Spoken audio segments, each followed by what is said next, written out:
but I could see you having like a spot one day in Mexico that you go to and enjoy instead of going to Jamaica all the time. He thinks it's Puerto Rico. I could, you could tell people it's Puerto Rico. Yeah. But I could see you having like a nice spot in Mexico. Can't do Mexico. Really? Why not? The only reason I like to travel is to eat good food. Interesting. And Mexican food is just like the best Mexican food is in America. And is that true though? Kind of. Maybe. I agree with you. Like San Diego and San Antonio. Yeah, dude. The best street tacos I've ever had in my entire life, San Diego. Incredible. Yeah. And I got sick in Mexico. Twice I've been to Mexico, and I got sick both times. Interesting. Eating fucking whatever, or eating the ice. Is it because the meat is just not a good quality, or the water? I think it's the water, dude. I think whatever it is, and I think you got to be used to the bacteria and shit in the water. I don't know, dude. I just seems kind of fucking low rent to me. Yeah. Well, there's that. It was a suggestion, but you're right. You're right. They're monsters. I've moved on from Jamaica though. I mean, I still go to Jamaica. Where is the new spot? Maybe Costa Rica. Interesting. Costa Rica is a shit. Interesting. Nick, have you been to Costa Rica? No, I've only been to Puerto Rico. But Puerto Rico sucks. No, Puerto Rico's awesome. I think Puerto Rico's like the perfect, it's close. Right. Yeah, you can go to Puerto Rico for a fucking weekend and you're not going to feel like, oh, there's all this extra stuff I could have done. Right. You got it. No, you go did. in, you get There's no extra a day and stuff. a half. You get it all. You go to the beach. You go. There's 3 blocks of downtown Old San Juan that you can look at, and then that's it. There's nothing else there. There's cockfighting and maybe they have this bootleg jungle that you can go to. What's good about Puerto Rico? The Yunque Rainforest. Well, it's funny because it's fake. Yeah, well, I guess they tell you they're like Puerto Rico is like a natural island, so it doesn't have any big animals or flora or fauna or whatever. But I'm like, is that how islands work? I felt, as in the Galapagos Islands, don't they have the biggest turtles in the world? Huge iguanas. Yeah, I think Puerto Rico just kind of sucks. They have shitty animals. They have shitty animals. Their whole thing is this frog, and you go into the jungle. The coqui. Yeah, the coqui, and you go into the jungle, and the whole time the tour guide's talking about they're building up this frog that's on all their branding. Yeah. And this is how much it sucks. Dude. It's a little fucking tree frog. Little frog. And we get to the end of the walking tour in the jungle, and the tour guide's like, okay, so and now we'll show you the frog. And there's a tree stump that's open. They're like, we have to be quiet so we don't disturb it. And this lady looks into the tree stump, and then she's like, okay, he's not here. there's no. Yeah, it was all leaves. It was basically we saw a different type of. Well, half of Puerto Rico is that it's I forget what it is. It's either St. Regis, the Dorado. Is it Four Seasons, St. Regis? They have this development for people that want to pay 4% tax rate. Mm-hmm. So Logan Paul, Jake Paul, Peter Schiff, that guy who's the economist, who's all of the people that don't want to pay federal taxes in the U.S. Yeah. They pay 4%. The Ritz-Carlton Reserve, it's just a bunch of rich people that go they pay 4% taxes. There was also Bitcoin guys trying to turn Puerto Rico into tons of them. That main guy, Brock, what's his name? The one that'll go after you if you Lesnar. No. UFC guy, right? No, Brock Pearson or something. He was in Mighty Ducks. He was a child actor. I can't remember the story, but Brock Pierce. He was a child actor. I think he was in Mighty Ducks. I can't remember. But he got caught up in this scheme in 99, 2000 with this guy who was a pedophile. He was in Mighty Ducks. Yeah. So he got caught up in the scheme with this other. It was him and 2 other guys. But one main guy was he ran a production company that Bryan Singer invested in. Ooh. That would convince young boys they did Real World with 12-year-old boys, but then they were like raping the kids and making child pornography. And the one guy got caught, but Brock Pierce, like, I guess kind of skated. So on Twitter, like, then Brock Pierce, that was his story. He was in Mighty Ducks, and then he got caught up in this pedophilia thing. Is this kind of, is there proof to this, or is, yes. or is this no, coming? No. This is like 20 years ago. No, I just want to know exactly this what is we're like. for. This is like pre-Pizzagate stuff. Okay. This was back like Hollywood is filled. Is this like that Open Secret documentary? Yes. Yeah. I think this is part of that's in there. But D-E-N. Yeah. This, I get this. Right. Yeah. Garth Ancier. Yes. Right? Yeah. Ancier, and then Gary Goddard, maybe. Gary Goddard maybe sort of was Kinda. involved. But there was a guy named it wasn't Mark David Chapman, but he had a name like that he was Mark Rector. Mark David Rector. Mark David Rector. Mark David Rector. Damn, okay. your brain still works? Yeah, dude. Fuck. I saw this documentary. I couldn't remember the name of Argentina yesterday. I kept saying Well, Argentina. I don't remember that stuff, but white pedophiles, I Yeah. remember. Damn, how did you pull it? Mark David Rector. Because that's there's a whole documentary. When was the called last An Open Secret? When was the last time you saw Open Secret? Oh, I don't know, 7 years or whenever. Yeah, it came out. that's what I mean. You remember a name from that? I'm good Who's at the agent? Mark Weiss. Which Asian? There was an agent that was that's the one that's mainly featured in that. That I don't know, but I know that documentary came out and it was ignored. Everyone in Hollywood ignored it, but it was damning. It was incredibly damning. It was a kid sitting in a drive-through of Del Taco calling these guys going, "Why did you rape me?" And they were like, "I'm sorry." Yeah, that was right. the die. It was crazy. Yeah. Well, literally, he's like, "Remember when you raped me?" And they're like, "Hey, come on, stop." We had fun too, or whatever. Yeah. And he's like sitting in a drive-through. Yeah, no, the documentary is insane. But on that, when that came out, people would go after Brock Pierce, who had reinvented himself as a Bitcoin guy. Yeah. And he's like somebody. Me and Nick should give the tours of Puerto Rico. When Yeah, you come, you just hear this. There's a bunch of people sitting there like, fuck the frog. We're like, it's pedophiles, it's Bitcoin. Well, Brock Pierce was offering like $50,000 bounties to anybody that could unmask whoever was calling him a pedophile on Twitter. Interesting. Which means if he's paying that much to get the information, he's paying that much to have this person fucking killed also. So he's got a lot of Bitcoin. He was like an early investor. Yeah, he bought on the dip. That's what you're saying. Well, that's the thing is because he's the whole point when Bitcoin started, people were like, "Oh, this is for pedophiles and drug addicts," Right. And then so pedophiles and drug addicts were like, "Well, I guess this is dark web. Well, they're money like- on the dark web. Was it all dark web originally? And that was the thought? The thought. That was the Perception. use case for it was buying Right. drugs or child pornography. You want to get someone killed? Oh, I want to hire a hitman Yeah. to kill my wife. So the worst Pay her in Bitcoin. Pay him in Bitcoin. the worst kinds of people you can imagine. Yeah, somebody trying to kill their wife or a pedophile. Those were the de facto early retail investors. The in early adapters. And then there had to have been somebody a lot of them. There's now a whole world of secret millionaire pedophiles who couldn't figure out how to use Silk Road, who bought Bitcoin to buy child pornography, then couldn't figure out how to use the Tor browser, and now they've found a thumb drive. And they all live in Puerto They're Rico. like, oh, no, literally, they all moved there because And they're they're like, all in Puerto Rico staring at that frog going, I wish you were a kid. yeah, right. They're like, well, Interesting. I don't want to. They're like, I don't want to pay taxes on this. I just bought this shit years ago. So I love the idea of being a pedophile. You have the Bitcoin and you can't use the browser. You're just and you can't call tech support. Well, Tor is kind of hard to use. I imagine. Yeah.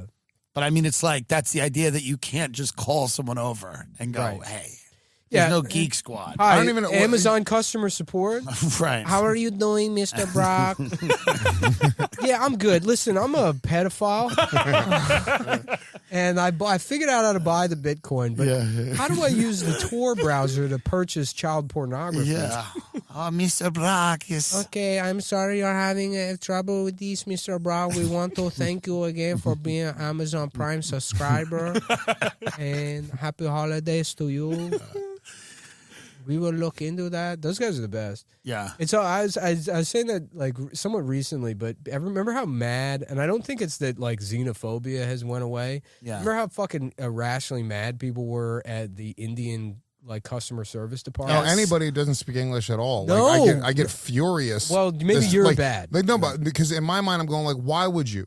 Why would you put this person on the phone? This Yeah. is the only thing they have to do. It's like a prank. Well, this is my It does. point. It is putting them in the line of fire sometimes. This is my point, but though. the Indians are very friendly. The Indians, everyone would get mad at the Indians, but now nobody complains about it now that it's the Filipinos. Oh, yeah. The Indians are much better. No, the Indians are much worse. is Wait a my minute. point. Than the Filipinos? Nobody complains about the Filipinos. They're so much better. Dude, if I it's call mainly any customer customer service. service and they hear an accent, I hang up immediately and I call right back and try to get a white person. What is- makes the Philippine, and by the way, It's this is that they off call- YouTube, it's- buddy. So go watch Nick's special. But what yeah. makes the Filipinos so much better than the Indians? Literally just calling you Mr. or Mrs. your first name. Because Okay. then it makes you feel like Donald Duck or Right. Mickey Mouse. And then, it's like, it's so disarming.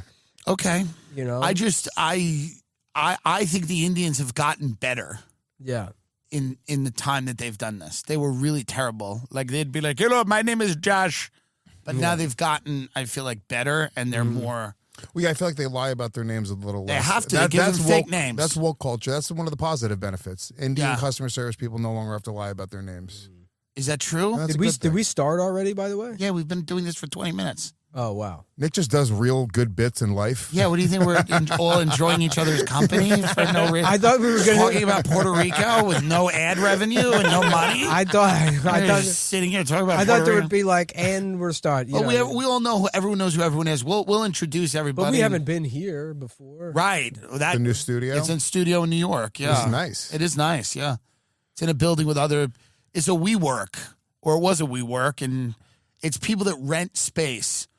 Shady guys and gals. And they just let you rent it monthly. They let you sign a lease, but the people out there, some of them are working like what's a phone booth. I know, I saw that. I was saying to him, it's like the old-timey reporter. Yeah, they're in like a phone booth. They're like, hey. Yeah, I don't know what's going on. Get this one on the wire, pal. Right, right. Yeah. Do you imagine just being the guy who's like starting a business and you just Hitler rent one in of a those landslide. booths? Yeah, it's like a tiny little, I don't know what it is, but there's people out here, they're not part of, I think, a company. They're just rogue. Yeah. Well, they're entrepreneurs. They're startup guys. They're entrepreneurs, and they're like, dude, you know what? I want to, instead of working from at home, I'm going to go to an office every day. I work by the Freedom Tower. Yes, they want to be inspired. I kind of admire it a little bit. You would. You absolutely would. And I think that some of them are doing good, I guess. But every now and then you'll see like an old woman in one of those weird things, like she's closed off in like that phone booth, and it's just piled up with papers and weird.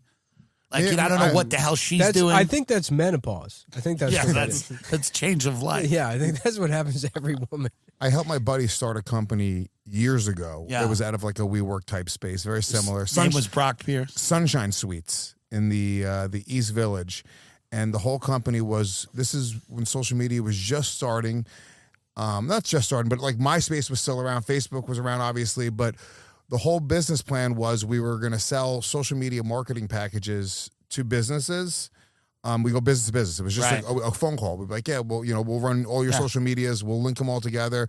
We had no idea how to use social media. Like I didn't even know how to fucking make a Twitter profile at that time. Right. And we just fucking called people up and just ripped them off. Mm-hmm. And that was it. And we started a company. But did you try to once the people trusted you with marketing of their business, did you even try? Because that could have been, by the way, that could have been a great business. Oh yeah. It could have been. That's basically SEO and like social media consultation. Like right. That's by the way, that's what Gary Vaynerchuk does. Yeah. And that guy's worth a lot of money. Yeah, but we had no idea. Like we had no idea what we were doing. We had a guy named Merrick. I remember this fucking intern. We had an unpaid intern from NYU that we made do all of the like accounts. Like it was like this fucking autistic kid with pimples. Yeah. He had terrible skin. He had no fucking clue what he was doing, dude. And we just ripped people off for like 2 or 3 years. Interesting. It was great. And that was, what was it called again? iAnalyst.com. Can we go to it? I might be destroying his company right now. iAnalyst.com. Let's see if it's still around. Is it still a thing? It must be. iAnalyst.com. Oh, wow. We are the 2%. There's a lot of lawsuits coming from this show, huh? We got a lot. We got Brock Pierce, and then we got the people at iAnalyst. Well, that's kind of why producer's going to be like, we're being sued by 3 different people. That's why I didn't think we started, because Brock Pierce does threaten people. Well, I didn't know, but it's content. Yeah. I think they figured it out, by the way. Yeah. No, it looks great. Look. Here's the deal. You came up. A big part of the marketing was simply showing a graphic with like a little bunch of like stick people. Yes. And then with like arrows pointing to your business. To more stick people. That pointed to YouTube. And that arrow pointed back to your business. Yes. No, it's the chart was the primary. Yeah. That was huge. You started out as an entrepreneur in this selling tickets in Times Square. Yeah. And you watched the entire social media thing happen. Yeah, nobody was using social media. Dane Cook was using social media. I want to make a documentary, by the way. I very much want to make a documentary about you. Okay. And because that, starting out as you sold comedy club tickets. And then the main guy was Steve Hofstetter. I don't know if he would agree to do it, but I'd of course rather make a documentary about Steve Hofstetter. Steve Hofstetter, I feel worse for than any. Well, he was the original Heckler Guy video. Ironically, he invented the entire business model. Now he invented 20 years ago. It's ironically he's like the most influential guy in comedy. Yeah, right. Because it all stinks at first. Every trend in comedy sucks. Yeah. Before it gets cool. Like producing your own comedy shows. When I started, was like whack. Like you were considered a shit comic who had to produce your own shows. Let's see how many views I guess he has a new special. Let's see how many views this has. 235. Okay. 235K. And when did it come out? A year ago. Okay. The most influential man in comedy. But he invented this. He invented the self-produced self-promotion. Yes, right. Hecklers, but it was also hecklers. like planning hecklers is just so. There's just you saw it happen, and we all went, "Oh, he's planning hecklers." We know how real hecklers are, and there's nobody has 50 fucking hecklers in a row, right? But remember how, because people used to mock it, they'd be like, comedian destroys heckler. Yeah. And then something changed. I guess it was TikTok. Is that the TikTok audience was more amenable to the That's right. And now like this has got to, it's like he's got to be going crazy. Well, he's got 800,000 subscribers on YouTube. He's doing pretty he's well. He's doing a lot better than I thought. I remember I did a contest at his club in Queens. Laughing Devil. It was the Laughing Devil Comedy Laughing Devil Comedy Club. Yeah. Right? That was one in Queens? Yeah. The Stand ended up buying it. The Stand bought it and turned it into the standing room. He was ahead of the curve in terms of like putting out stuff on social media, on sites like YouTube, and like way before Dude, anybody. he just was shameless with it. I remember I did his contest. He was like, it was essentially a bringer contest. You had to like bring friends, but you didn't have to. So you don't have to bring friends, but it'd be good if you did. So I showed up. I didn't bring any friends, and it's like me and 5 other comics. Like these are like just brand new comics. I'm maybe 3 or 4 years into comedy, and then I won the competition. It was an audience vote, and the other people's friends still voted for me because everyone was so green. And that was to be passed at the club. And then I was like, cool, can I start putting in avails? He was like, you're now on to the next round of the competition. And he wanted me to come in the next week to do another competition. I was like, all right, fuck this. Back when MySpace was around, it's funny, MySpace had a MySpace comedy page. Yeah. You could convert your profile to a MySpace comedian page. And it was him and Giannis, too, I feel like was very big on there. Yeah, perhaps. Yeah, those guys, you would see him, they were just friends with everybody. Right. And Steve would add anybody with like a comedian page or just like add as many people. The whole business is full of people who like dip their toe into something, and then it was before there was money in it. Yeah. Or there was before it was the thing to do. Well, that's had they just stayed with it, they would be huge. But he probably. he did stay with it. Well, yeah, but come on. We mean like for example, Giannis. Had Giannis stayed on YouTube, like then he kind of left that and he started doing like the half hour and all the shit you thought you should do. Yeah. But like that's the story of a lot of people in the business that were like they were there for a minute and then they it's all peaks and valleys. So you watch all like Giannis had moments where he was fucking up here and then it goes down. Now he seems to be killing it right now. Right. Chris D, dude, you look at Chris D's career, dude. Yeah. He was like on guy code, girl code, like things were fucking looking great. And then he fucking linked up with Giannis and Gas Digital and it was fucking retarded. Why would he do any of that stuff? Right. And then he had a little bit of a dip, and now Chris is a fucking celebrity. Like, so. It is up and down. That's what I'm telling myself. No, it is. I'm trying to convince myself that it it's is going to up go and up. down. Yeah, we're both down right now. That's not true. We'll see. You just, Louis. I've told you the only thing you have to do is fire every person that you see. When you walk into your institution, you have to fire.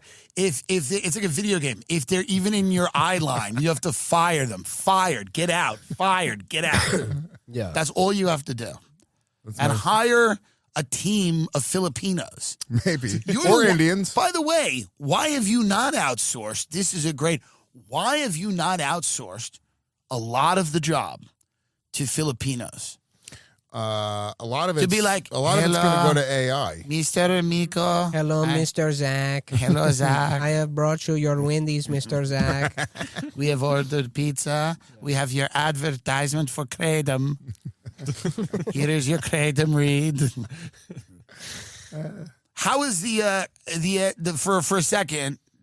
Nick Mullen's new special is out, by the way. We'll do this in the beginning of the show. Oh, okay. We'll put this in the beginning. Oh, all right. Yeah. Louis Gomez and Nick Mullen are with us. Nick has a new special out on YouTube right now, and Louis has a special out on YouTube. It's actually, it'll be on the Adam Friedland Show channel. I think this is defunct. So if Nick Mullen's special is out on the Adam Friedland Show channel. we're just going to try and consolidate and see if...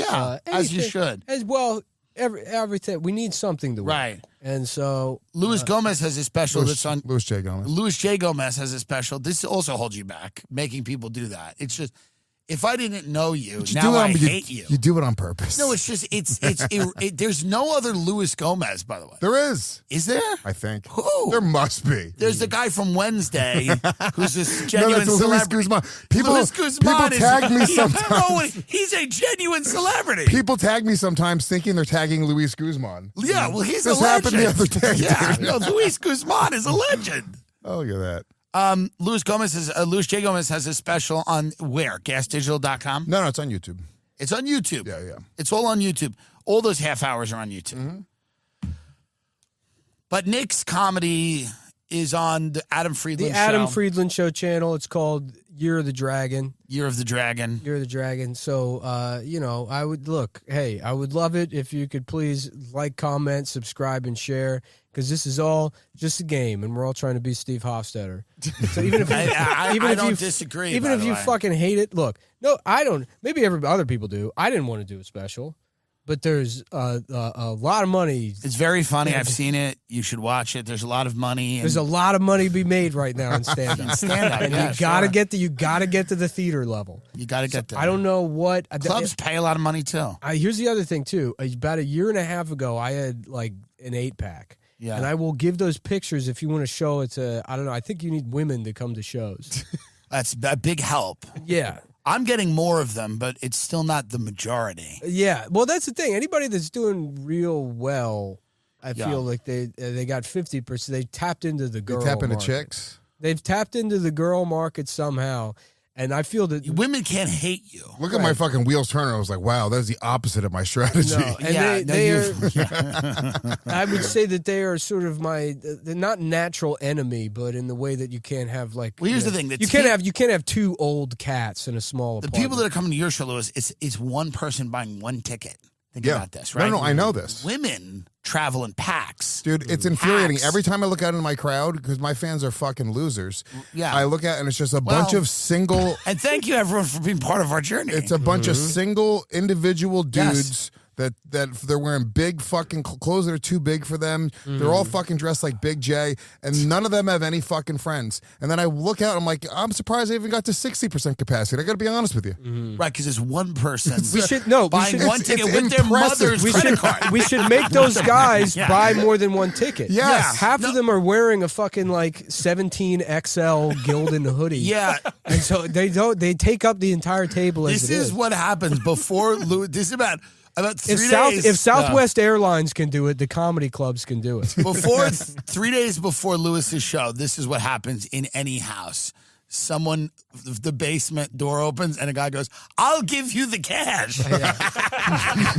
No, they only take cards. I'll give you the cash. It's not a racist show. It's not going to inspire me to do anything bad. It's comedy. I say it to my crowd all the time. I was like, just get friends, please. I Right. can start selling shows out if you just have a friend. Right. Yeah. Yeah. I listen, women travel in packs. Yeah. Women talk to other women about What this do I stuff. have to do? Do I have to watch The Bachelor? Do I Yeah, have to it's a start whole talking Nick. about- It's a whole thing. It's not just abs. You know what it is. You have to relate. I know it's to not them. even abs. It's like you have to like be cute. You got to watch see like to them. Selling I'm not. Sunset, those types of shows. That being in shape has never I done anything. talk about for me. Selling Sunset, but I relate it to Israel and Hamas. Now, that's not. That doesn't help. Because I said the hottest real estate show right now is the Hamas war. Right. Yeah. It's even hotter than Selling Sunset. It is. That's a brilliant take. Are women appreciating that? I don't think so. Yeah. I have a Hezbollah T-shirt I got, and you have no idea how hard it was to find that. Oh, it's so hard. Yeah. Now, but some women like my show, and some women like, you know, what we all do, and they're coming. There's more of them coming now than there have ever been before. But you know that they're fucked up. They're damaged. The girls that are coming out to our Well, shows are, well, how about this? Maybe it's not that they're damaged. Maybe they have kind of a little bit of the neural pathways of a male. that maybe they're successful, like in that they're, you know. You think that? Because I've seen some of the gals at my shows, and that's not what I think when I see them. Well, I will say that it runs a gamut. I'm surprised at the amount of people that come to my shows that are soft-spoken Hispanic guys. Yes. They're like, yeah, I've been listening for like years. Well, you know what it is? Yeah, you know, like me and my friends, we've been since like high school. Right, because they don't have a culture that's available to them. Yes, they do. It's the audio installation section at Best Buy. Right, sure. But you come in and you fill that in. It's PlayStation 5. It's interesting because some comics we know it's really racial. Some comics are supported by their people. Yeah. Yes. I'm not supported by gay people, and you're not really supported by Puerto Ricans, which is what I like. I trick them though, because Latinos. You trick the Latinos. Look, edit this part out. Latinos are stupid. Okay, they're easily. We're tricked. not editing that out. They're easily tricked. To my audience, I will say, I will not stand for this. I'm not going to sit here. This monster spews this hate speech. Yeah, no, I get when you like Latinos and blacks, like just in the wild, like in the clubs. Come watch our specials. Yeah, they're on YouTube, and but I'm saying they love me in the wild. They won't love if they believe the hoopla and the hype. They're not going to be into what I do. But if I just happen upon a black family in a comedy club, they're going to love what I do.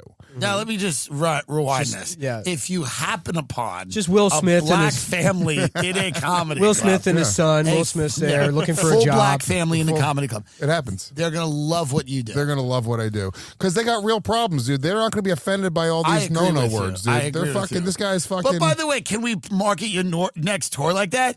Black families have real problems. Come see Luis Gomez. I'll say this. Come see me. I don't think my stand-up's offensive. I think it's pretty like. It's not that any of us are offensive. We're not talking to women. No, the shit I would do on Come Town is offensive, but that's perhaps. But that is. I always felt that was more of a born out of a disdain for comedy itself. So it's like, what if I said this? Right. Not that I am saying this. Right. But it's like, what if how funny would it be to lazily say this? That doesn't make any sense. But it doesn't make a ton, but yeah. That's the Brock Pierce benefit, I think. It's more like, what if I was? Yeah, right. But no, I get what you're saying. You're almost like, in a podcast, sometimes you just say the fucking lowest hanging fruit because you're like, well, I shouldn't say the lowest hanging fruit. Dating is where it's at. A lot of women, most women that go out want to hear about the mating ritual. Mm-hmm. And if you're going to talk about that, that is going to excite them. This is from my very cursory study of this. Mm-hmm. Now, I don't discuss it. I also am a gay guy. I cannot discuss men and women and what they do.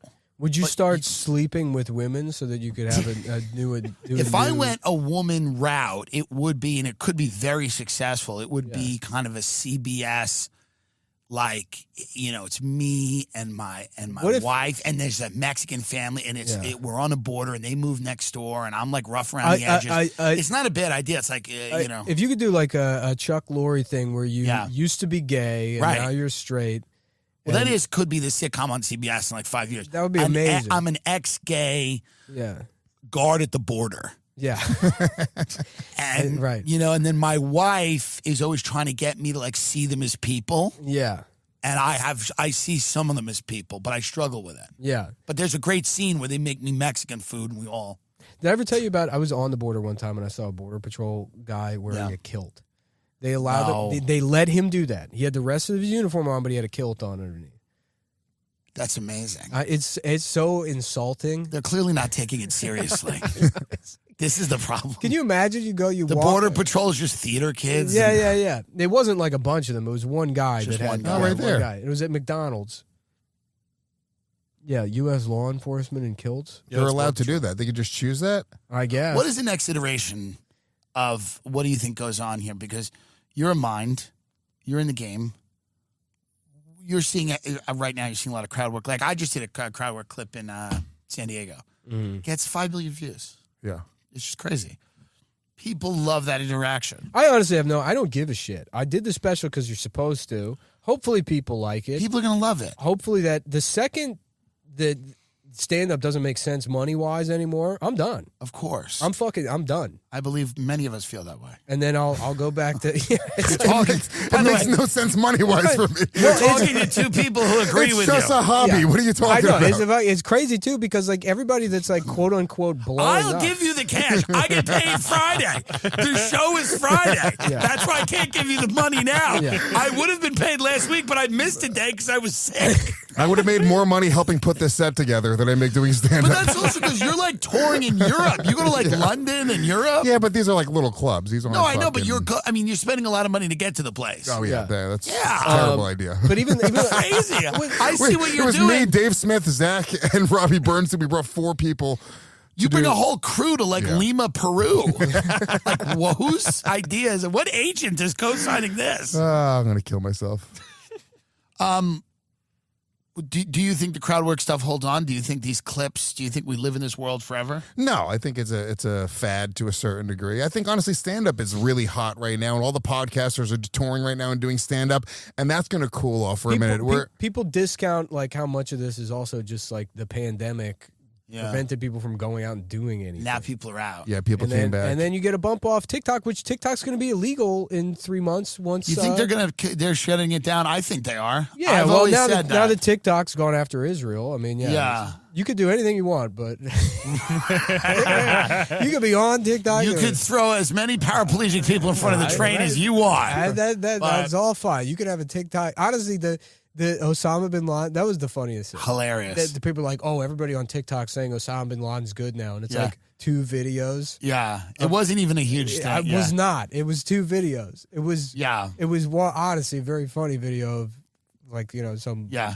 black lady being like, girl, have you read this letter? He was right. Oh my God! Did you He know made about some points. girl? Do you know about the Mujahideen?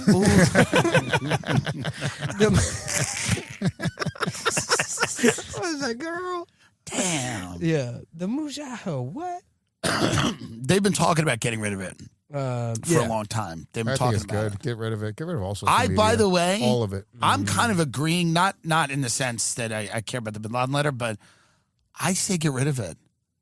Get rid of it. We Get were rid of happier. it. We were happier before we had social media. Get rid of all of it. No, we weren't happier. I don't know if we were I'm happier. the exact. I think. Well, it's, some people were happy. I think it everyone does- was A happier. lot of people might have been happy. I think everyone would. But here's the just deal. in general, the anxiety that people have. From no, like, you were d- 20 years old. You weren't Our happier. entire You career weren't happier now, because of social media. our entire career is this. Yeah. You cannot roll it back. I'm just saying ban TikToks. I don't have followers. Me personally, I would. That's my only. I'm saying let's reset because people have really blown past me on this thing. I didn't know what was going on. Let's reset now, and let's reset.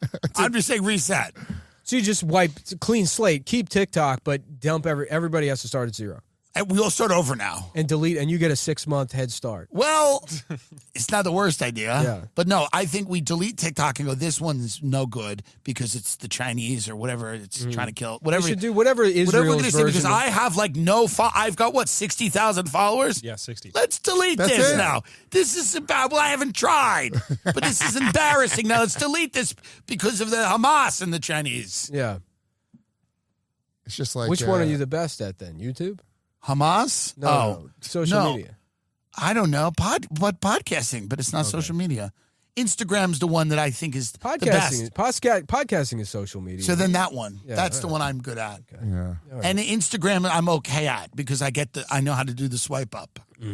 I wish. I'm 38. You got to realize we're all getting old. Yeah. I'm old. We're old. We're old. So I'm 41 years old. the reality is these things don't make as much sense. Like I don't, and I think it shouldn't. They don't make as much sense to me as they did back in, Well, it got weird and almost like abstract for a minute. Remember, there was like that 8-second one where you could only do like 8-second videos. That was like a Vine. Yeah, that was. There was no use for it. There was no purpose. It was People just. became stars on that. And Yeah. listen, then Yeah. it shut down and some of them committed suicide. Yeah, they disappeared. Not genuinely, they disappeared. they all put them they in killed a themselves house. on a loop. We know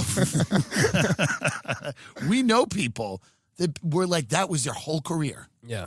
And then they just gone.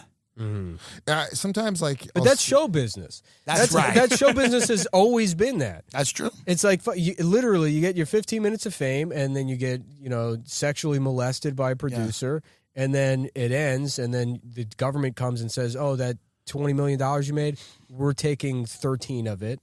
And then you get behind on your mortgage. The bank takes that back, and now you're just a guy that was molested.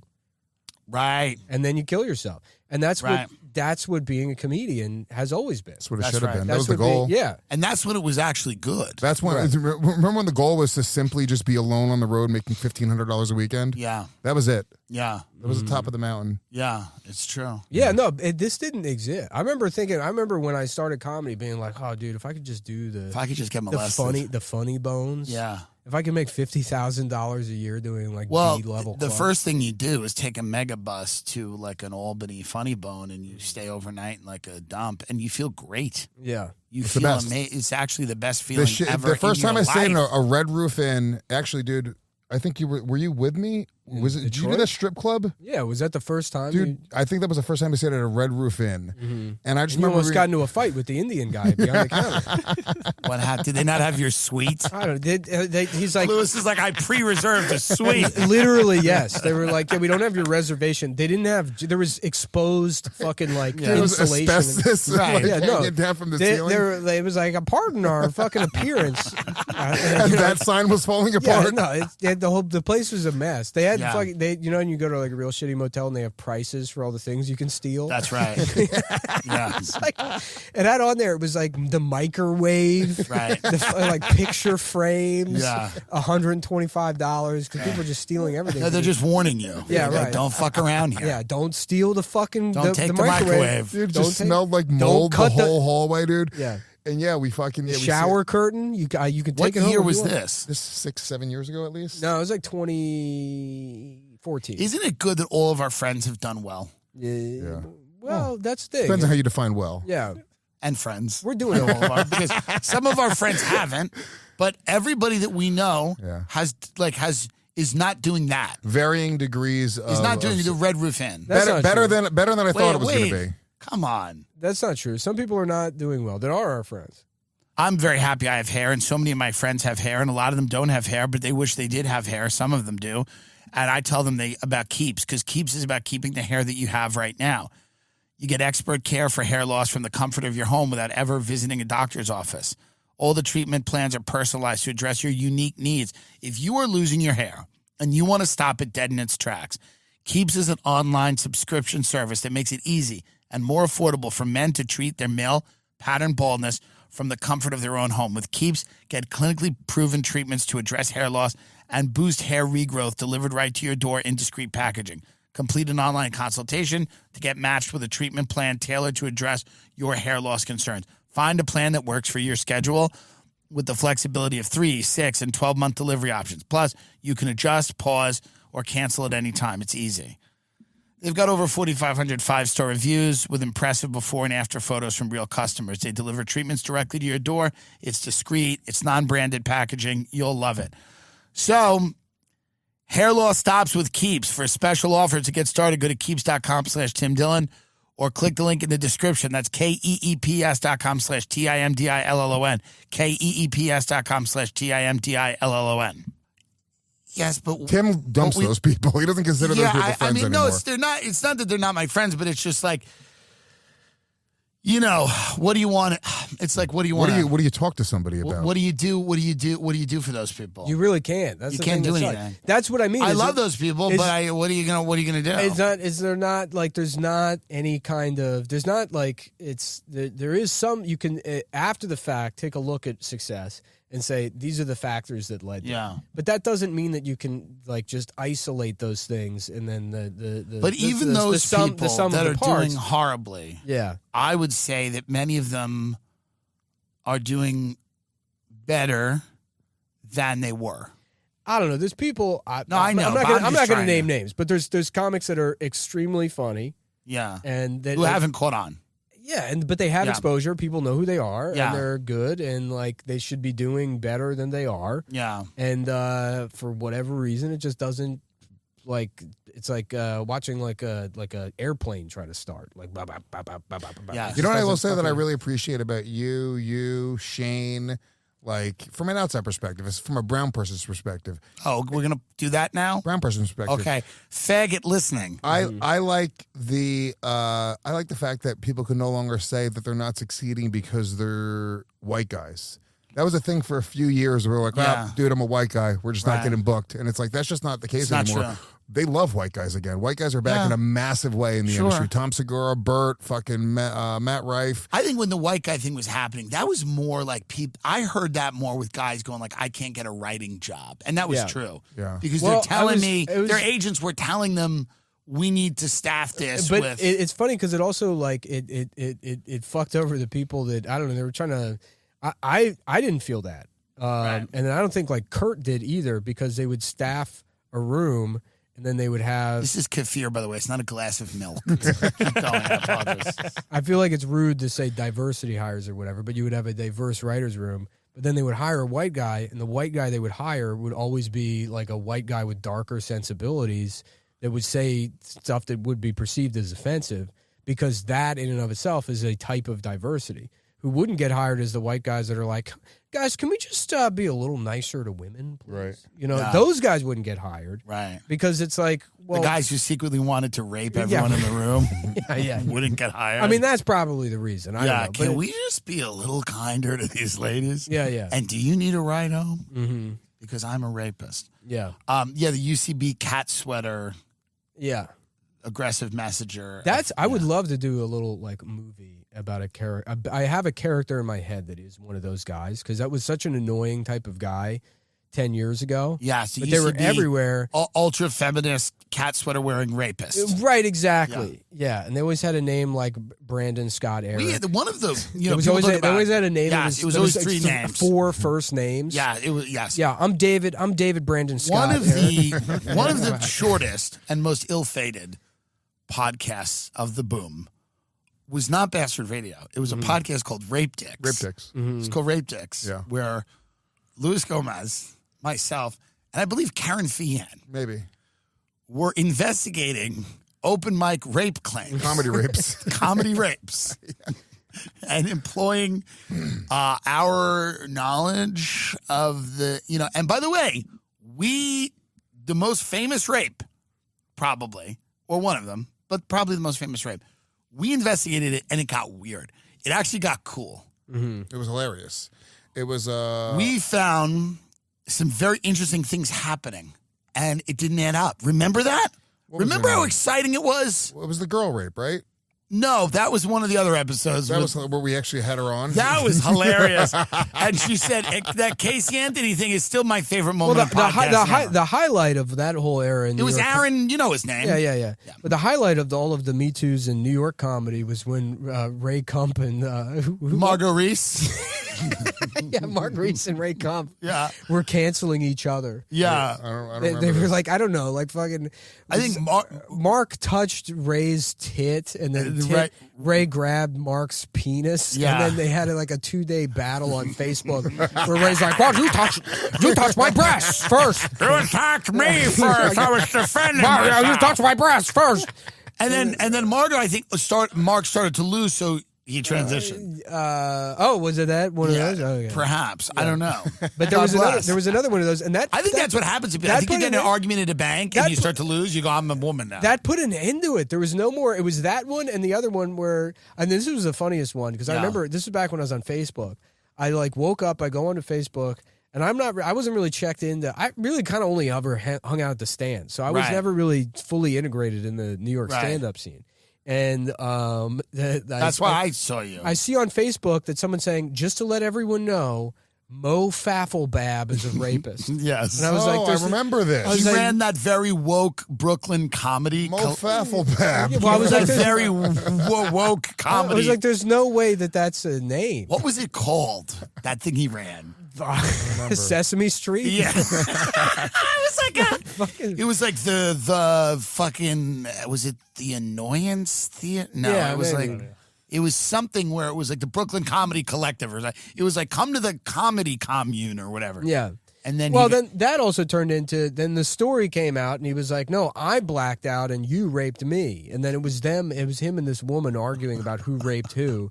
And it just turned the whole thing into like a laughing stock. And then nobody was Well, we canceling found some weird shit with the Glazer thing where we found some stuff where it was remember we found that non-binary person? Yeah, dude. In the mix, and it was like these two women, and we interviewed his roommate. I completely forgot about that entire thing. It was actually amazing. It was really great. I don't even know where you find that podcast. I don't either. Is it a real ass podcast? Is it on that feed? It had to be. Doggy, that shit was fucking wild. And then the reason we stopped was because it actually got dark. It got dark. We actually started uncovering shit where it was like we're talking Can you like. tell me what happened? Well, so here's the thing. I feel left out. There's a big rape story, and This guy was not really right. He was not a successful comic, but he was completely thrown out of the scene because of two women claimed that he drugged and raped them, and me and Lewis wanted to know more.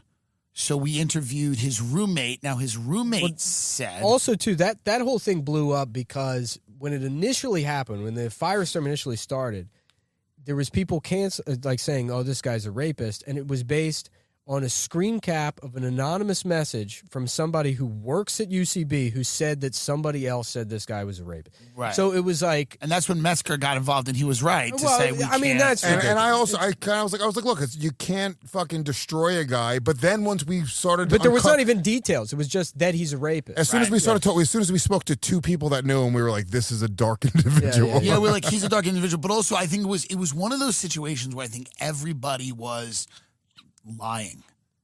Yeah. Because that's what you realize when you get to the depths of these, everybody's lying.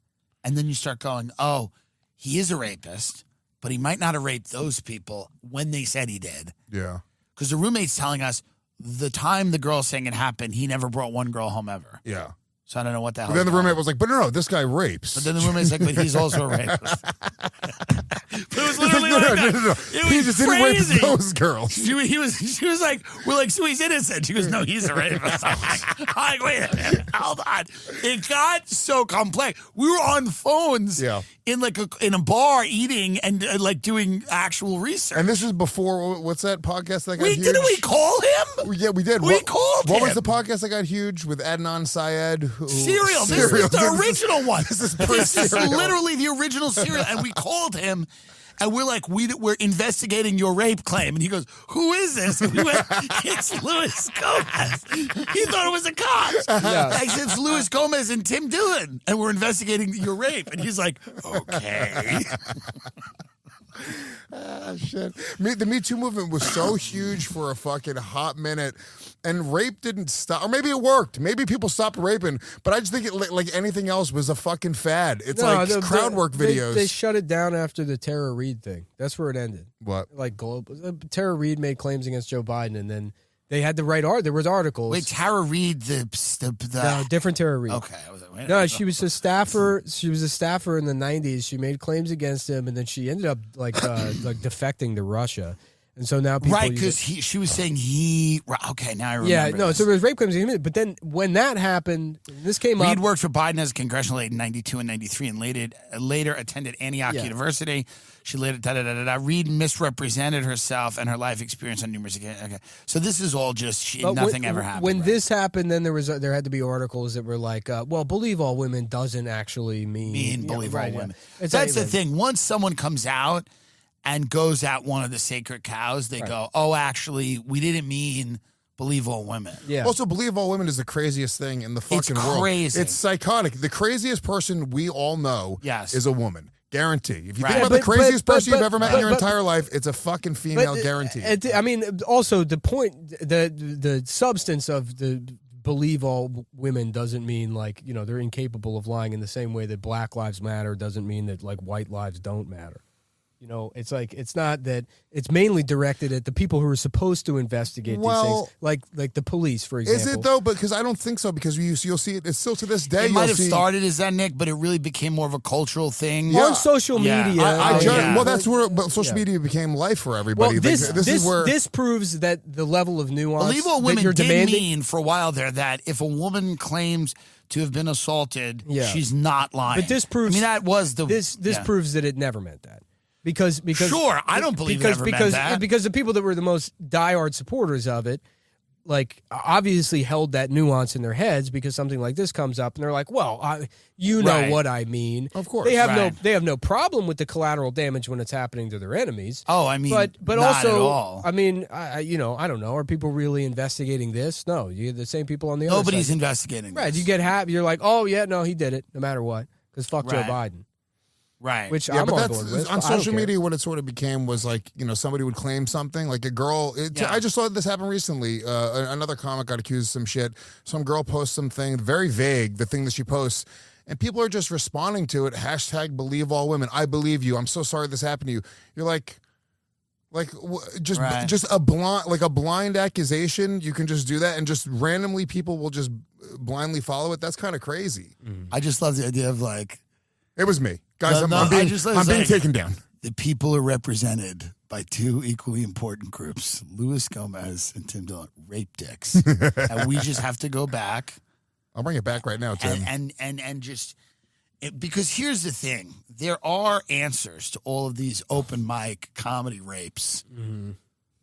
If you look hard enough. I know. I think the answer is that it's not any more prevalent in comedy than it is Anywhere in else. This building, the people who work here, they deal with sexual assault, and I've they been deal raped with. 3 times. You here. loved it. I walk it off. Who cares? Not a big deal. Tim walks in the elevator backwards. I try to get raped. I had my anus and genitals removed after seeing the Barbie movie. It's not really something I have to worry about. That makes a lot of sense. I had Caitlyn Jenner came to my Friendsgiving in Los Angeles. Really? Yeah. That's great. You told me you were going to try to get her to come to Skankfest. That never happened. She wasn't into it. Did you really try? I tried. You said, dude, I want to. Tim called me up. He's like, dude, I want to break the internet. That's an He's insane. like, I'm gonna Friendsgiving. bring It was an Caitlyn insane Jenner. Friendsgiving. It's you, Caitlyn Jenner, Gary Weiss. Kim Jong Il. Kim Jong-il, Eli Roth, Bobby Lee, Yeah, Kim Jong Il. Santino. Yeah, it was wacky. Just a bunch of LA idiots. When are you coming out there? I don't know. I gotta figure Okay. out a date. I'll figure it out. Introduce me to fucking Caitlyn Jenner. Dude, just hang out. Me, you, and gosh. Caitlyn Jenner going out one night would be hilarious. amazing. It'd be the best. She'd love me. What does She she would do? love you. What does she do now? You don't hear. She was going off for a while. Flies her plane.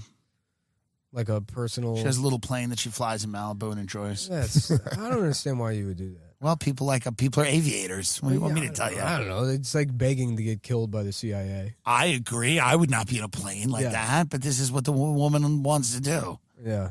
The very natural woman, what she wants to do is 6'5". Hey, Tim, get him a plane. She walked in and she goes, I taught all my kids to be punctual. I was like, you're very on time. She goes, I taught all my kids to be punctual. I'm like, what a dad thing to say. I was like, what a dad. Like, I was like, what a Stand up straight. stand up straight. Eat your vegetables. But she was talking about how nobody's patriotic. I just talked about it on Matt and Shane. It was a great, I'm a big fan of her, and I like what she does. I think that's the next step in the evolution of trans people. Trans Republicans. Yeah. That's you need it. You need it. That's when you know you have full equality. When the kids on Twitter are going, "Fuck her, she's a Nazi," Yeah. but with the right pronoun, she's a Nazi. Yeah, she's right. Here we go. So disappointing. Another biological male stealing podium slots, medals, and financial opportunities from women in sports. This madness must end. So she's against transitioning, Listen, male to female transitioning in She's sports. interesting because nobody knows more about athletics than that woman. Yeah, and transitioning. I mean, And she is transitioning. the She authority gets on it. this subject. She's the authority on this subject. We And should the listen only to no one authority. but her. We should listen to no one but her. She's a he was a gold medalist, and then she became an expert on being a trans person. Why should anyone else matter in this discussion? And I love that she's never cited. That's also one of these crazy arguments that people have. Like, we all logically go like, oh, well, obviously, Right. a Men have an biological advantage. obvious. It's just so obvious. Everyone agrees. If you put everyone in the world into a fucking lie detector test, they'd all go like, all right, we all agree with that. But But there's it's just 10%. It's extremists who are nuts, and then their supporters aren't even real. They But it's don't like even it's exist. almost like the left's version of like gun nuts, where you're like people that really want their guns are like, no, dude, no regulations. We don't give a shit. We want fucking nothing. The more guns, the better. Right. You're like, well, no, that's crazy, right? We agree that some people shouldn't have guns. Right. You'd think. Right. You would think. You know? I don't know. I agree with you. I don't think everyone should have a gun. Some people should. Some people shouldn't. Caitlyn Jenner should. Yeah. She should also be the head of the tobacco firearms. All the sports that, like women's sports that there's been like any controversy, or all sports that, like, who cares? Well, because it's the women. It's like, oh, shot put. This is why we don't get them in our shows. The poor women shot putters. Well, I agree with you, but it's the women that are trying to get a scholarship to college with swimming or something. And it's also, they started this journey fucking 13 years ago before this was even a thing. But here's the deal. And they invested their time in becoming a high-level athlete. And now it's being taken. College should be free anyways. So there's the but it's not. So it's we could say maybe, it should be. Maybe you make it. But even if college is free, let's say you want to be an Olympian. If you want to be an Olympian in a female thing, you're going to be defeated by just biological men. But what we would want is that one makes the least sense to me. How? Because we're competing against other countries that are going to have biological men doing it too. Well, no, of course they will. We try to find the we'll force. We have all trainings. We'll force. Yes, yes, exactly. Okay, I see. Well, that's a strategy. Yeah, I agree with you. I mean, if we have an all tranny female team, and we're destroying everybody, even ones where it doesn't matter, like darts. No, it's just all trannies. Yeah, marksmanship. Yeah. An all tranny American Olympics isn't the worst idea. Also, technically, men shouldn't have the advantage in a game like darts. But I don't know. I don't know the world dart record, but I guarantee you the best dart player in the world is a guy. Yeah, I love watching. Because he's not thinking about the Eras Tour. I mean, of course. He has the mental capacity to handle just the board and the thing. Yeah, he's not like, my sister got fourth row. How did she get fourth row? Her husband's gay. Tim, could you get me tickets to Taylor Swift for my niece? Should we, by the way, all three of us, should we? Because I know, I'm going to guess, I'm saying for a fact that none of us have seen that show. No. Right. Should we all just go to the Eras Tour? Let's go. Because it's the one cultural thing that we haven't experienced. Well, there's many of them, but that's the one glaring. I think she's mad at the Adam Friedland show. So right, because of the Maddie Healy thing. Yeah. I get it. Well, I've said she's a mediocre talent, but she probably doesn't know. Yeah. I don't think it's her birthday next week, too. Oh, great. Happy birthday, Taylor. Good for her. Do you hate her? I don't hate her. I just feel like it's lost on me. She's America's sweetheart. She's the girl you want your son to bring home. I never wanted my entertainers to be sweethearts. Right. That was never something I wanted. But I get it. I don't begrudge her an ounce of her success. Yeah. I just personally that and you just kind of nailed it. That is lost on me. Like Kelly Ripa was always lost on me. Kelly Ripa was always this person. Mario Lopez. All of that stuff. Yeah. All of these people who Mario are like, hey! Mario Lopez isn't a thing people like, though. No, but it's not that there's nobody. It's a genre of human. There's nobody that nobody's a Mario Lopez fan, but everybody in America welcomes Mario Lopez into their home. He could be on the Today Show. He could be on a cooking show. Because you have no option. Yeah. I mean, it's just. But I never understood why that. Like Kathy Lee, I liked when she was with Regis because she was a drunk. Her husband was cheating on her. Regis hated her. Regis would scowl at her. He actually liked her. He actually hated Kelly because Kelly was a demon from hell. Yeah. But Kelly was like, I'm the nice mom, but she's a demon. Yeah. So it's weird. I just get very suspect of people whose whole sales pitch is like, I'm nice and I love everyone. Right. I love everyone, and everyone loves me. And you find out they're monsters. Those are the most like sinister people. It's like Ellen, right? That's what happened with her. Oh yeah, she's like America's CIA. No one's like that. Most people are just sort of grouchy. Most of the time. That's what I trust. No one's like the way that these people are like. Mm-hmm. Yeah, like Taylor Swift. I'm going to give you a perfect example. A girl died at her concert in Brazil because it was hot. Mm-hmm. Whatever, it was a heat stroke. And Taylor Swift put out a thing, which I get why you do this, but put out a thing. Get the statement up, Taylor Swift, about the... I'm sorry my show was too spicy for you. She was basically... I can't believe I'm writing these words, but it is with a shattered heart. Listen to this.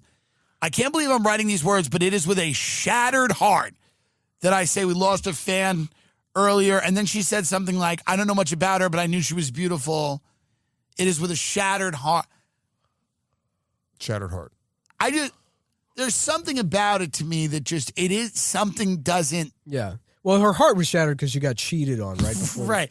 It right before doesn't it happened. pass the smell test for me. I don't know why. I can't articulate why. Something I feel just doesn't.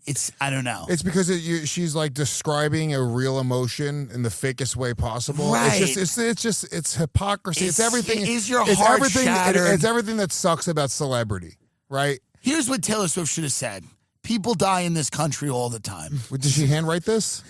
What is this? This is the statement that she posted on like her story. This is the statement. Let's read the whole statement because it's insane. She's like, I try.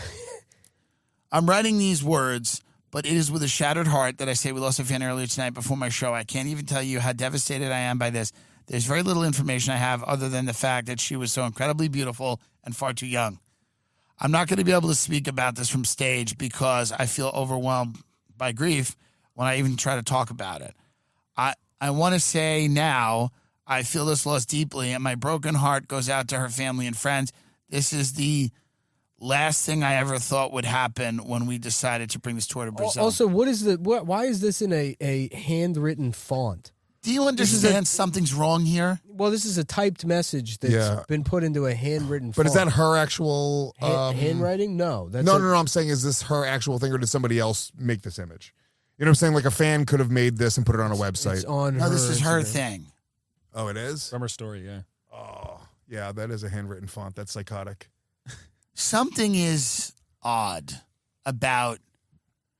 I'm just saying. Well, I'll tell you why. Because something's odd. No, there was that other concert with what's his name, Travis. Travis Scott. He didn't say shit. Well, I know, and He then didn't care. Well, people got mad at him. And that was good. People got mad at him for that. So now, if It was somebody in Houston the same weekend as Skankfest. People shot into his concert, and he's like, the show must go on. He showed up the next week to like Jersey, like, let's go. Mm-hmm.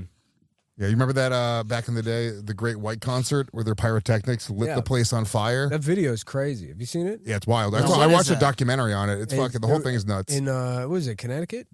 Rhode Island. Rhode Island, yeah. The Warwick, Rhode Island. yeah, Great White. They played a show and they had pyrotechnics behind the stage, and They didn't get approved for pyrotechnics. Right. So they had like a they're trying to relive like their glory days from the 80s. So it's like a little club like the size of the Irving Plaza. The whole building was a tinderbox, but they only had like one point of egress, and it was behind the merch table. Right. So fucking 100 people got trapped in this building, and there was a guy recording the show, and he got out first, and he just kept recording as people were burning to death inside the building, and you can hear them screaming the whole time. Well, a lot of people died of smoke inhalation and being trampled too, Nick. Don't be so morbid. Okay, all right. Well, yeah, smoke inhalation. I'm just saying, I want to see a little toughness from Taylor Swift. Mm-hmm. I want to see a little life's not fair from her. Yeah, I want to see a little, this is why every moment matters. yeah. I didn't get any of that from Oh, her. you were trampled to death? Now you know how it feels to be famous every single That's right. But see, that's Every right. single day. She goes, do you know Oh, how you were burnt alive? she Maybe goes- you know what it's like to have the Yeah. burning drive to be Yeah. a celebrity. She goes, sometimes I want to go and die at a concert, but I Yeah. can't. You know what I do? I get on stage while other people die. I get on stage and I perform. Not always because I want to, because I have to. That's something that I want to see more of from her. It's just never done it for me, but I still think we should go see the show. I would go. There's something too basic about. Also, there's nostalgia. You know what would be- this you know what would be- nostalgia you know- porn. I don't get it. Like all these 35-year-old women reliving summer camp. Is this healthy? It would be true justice if you died at the Taylor Swift show. It would We all absolutely would. be true If justice. we went and you died, Yeah. and she said, "I'm glad that my music No, but by ended the the way, life of that fascist." no, right. And by the way, if I die at her Her show, handwritten font. Yeah, please right. in It is handwritten with font, go. it is with a fully functioning and uncongested heart that I hope she goes, Gladly that fat announce- fuck said I was mediocre and he Yeah. deserved to die hearing me play my mediocre songs, of which there is one song. She's like Taco Bell. There's one thing they've made 30 ways. Right. That's what it is. And it is a testament to the rotten society we live in that it is the biggest thing ever. I don't know what to tell people. People have that criticism of What do you want like me to do? they have criticism of like middle, like just the things that most people eat up, like Yes. accessible pop culture, and they're like, it's because everyone's stupid and I'm a genius. That's why I like fucking Kurt Cobain and you like, Yeah. you know. No, and but it's like no, it's just it's like a hamster wheel. It's like this Yeah. is something that you can just hop on and. I'm not saying that during it's, this. I'm a genius and her fans aren't geniuses. I know, although but- there's a little bit of an argument there. But here's what I will say. I will say it's banal. Go listen Right. to Janis Joplin. Go Right, but- listen to fucking the Supremes. Go listen to Fitzgerald. Go listen to You can do that. Alanis Morissette's better. I don't think nobody's like, it's just Taylor Swift for me, thanks. I don't want anything else. It's like, you know. But it's you're inundated with it every day. It's just that. if you're, It's on every social at media your feed. job doing graphic design for the pedophile island on Puerto Rico, you have the brochures. I'm just and- meaning it's so big that anything that's so big, there's an inevitability that you get a little tired of like it being pushed on you. I guess maybe then I'm letting some other things bleed into this because did you see this everyone's going after Matt Rife now, and now there's articles about it. Okay, but was it everyone or is it like? No, well now there's articles. And well, now they're it's- always going to write articles. and now Marin's got a thing where he's like, this guy's fucking sucks. And like Marin's having the comment on the state of comedy. Oh. And this guy, and it's like, did he do anything other than No, sell he a made bunch a of tickets? joke. You know, he didn't do anything wrong. Well, people aren't mad at the comedy even. They're like, it sucks. Well, But a lot of I comedy honestly, sucks. I don't even know his stand up at all. The shit that I've seen that he's done has been fine. It's not like it's not. I might do something with him. Yeah, but why do people hate I'd him do a so movie. much? We're trying to do like a buddy cop. It's me and him. No, I'm dead serious. Well, I'm saying, I think he's great. in a roundabout way, this is kind of like low hanging fruit because the fact that he can generate all that money is a testament that he is like making the hamster wheel. And to go after the hamster wheel is like that's not. It's like No, but I'm saying like, for example, with Yeah. with the Taylor Swift thing, does this woman get hurt if 5 people in the world say she's not great? no. Everyone I've ever met says she's phenomenal. By the way, all I like to do occasionally is go, wait a minute. Remember when everyone said Meghan Markle was the hero because she married a prince and was an actress? Like, I'm just saying, God bless Taylor Swift. Good for her. When there is a paralyzing force of which everyone agrees it is the greatest thing ever, Yeah. let there be some people to go, wait a minute, what? Yeah, I guess I'm like that with Whataburger. Or not Whataburger, sorry, Yeah. In-N-Out. No, you're right. Everybody Timmy. loves In-N-Out. No, why? I agree with you. And it's like, I agree with you. so in that sense, And I'm I not guess saying she shouldn't do what she does or whatever. right. I think it's I'm our just saying, generation yeah. as well.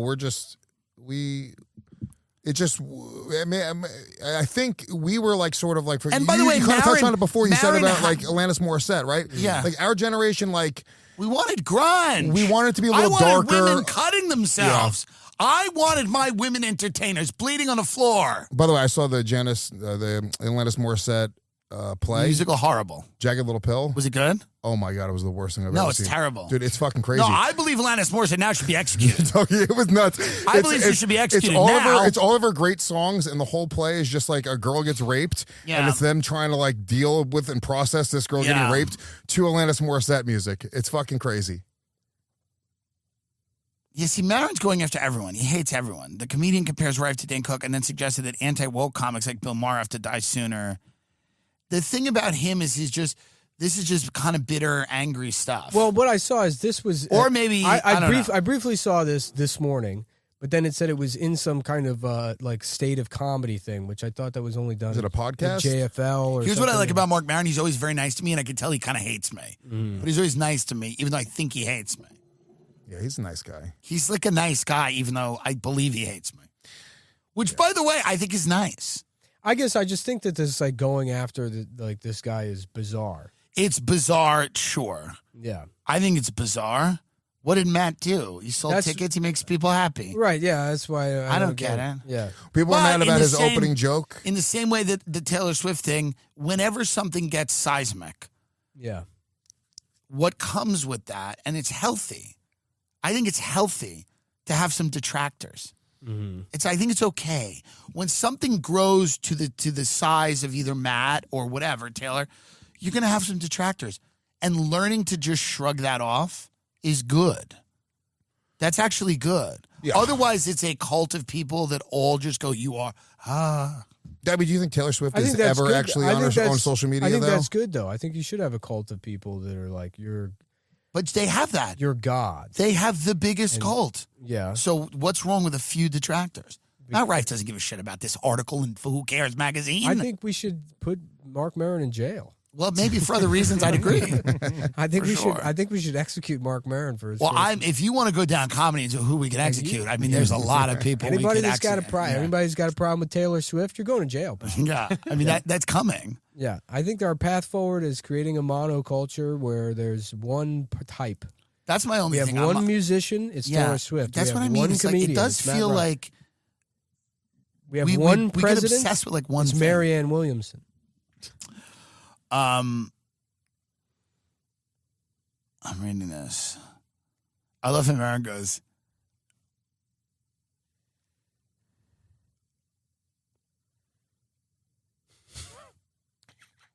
I don't know. I don't even understand what any of this means. Mm-hmm. I can't see. I didn't wear my glasses here, so I can't read any of this. Let me read the quote. Yeah.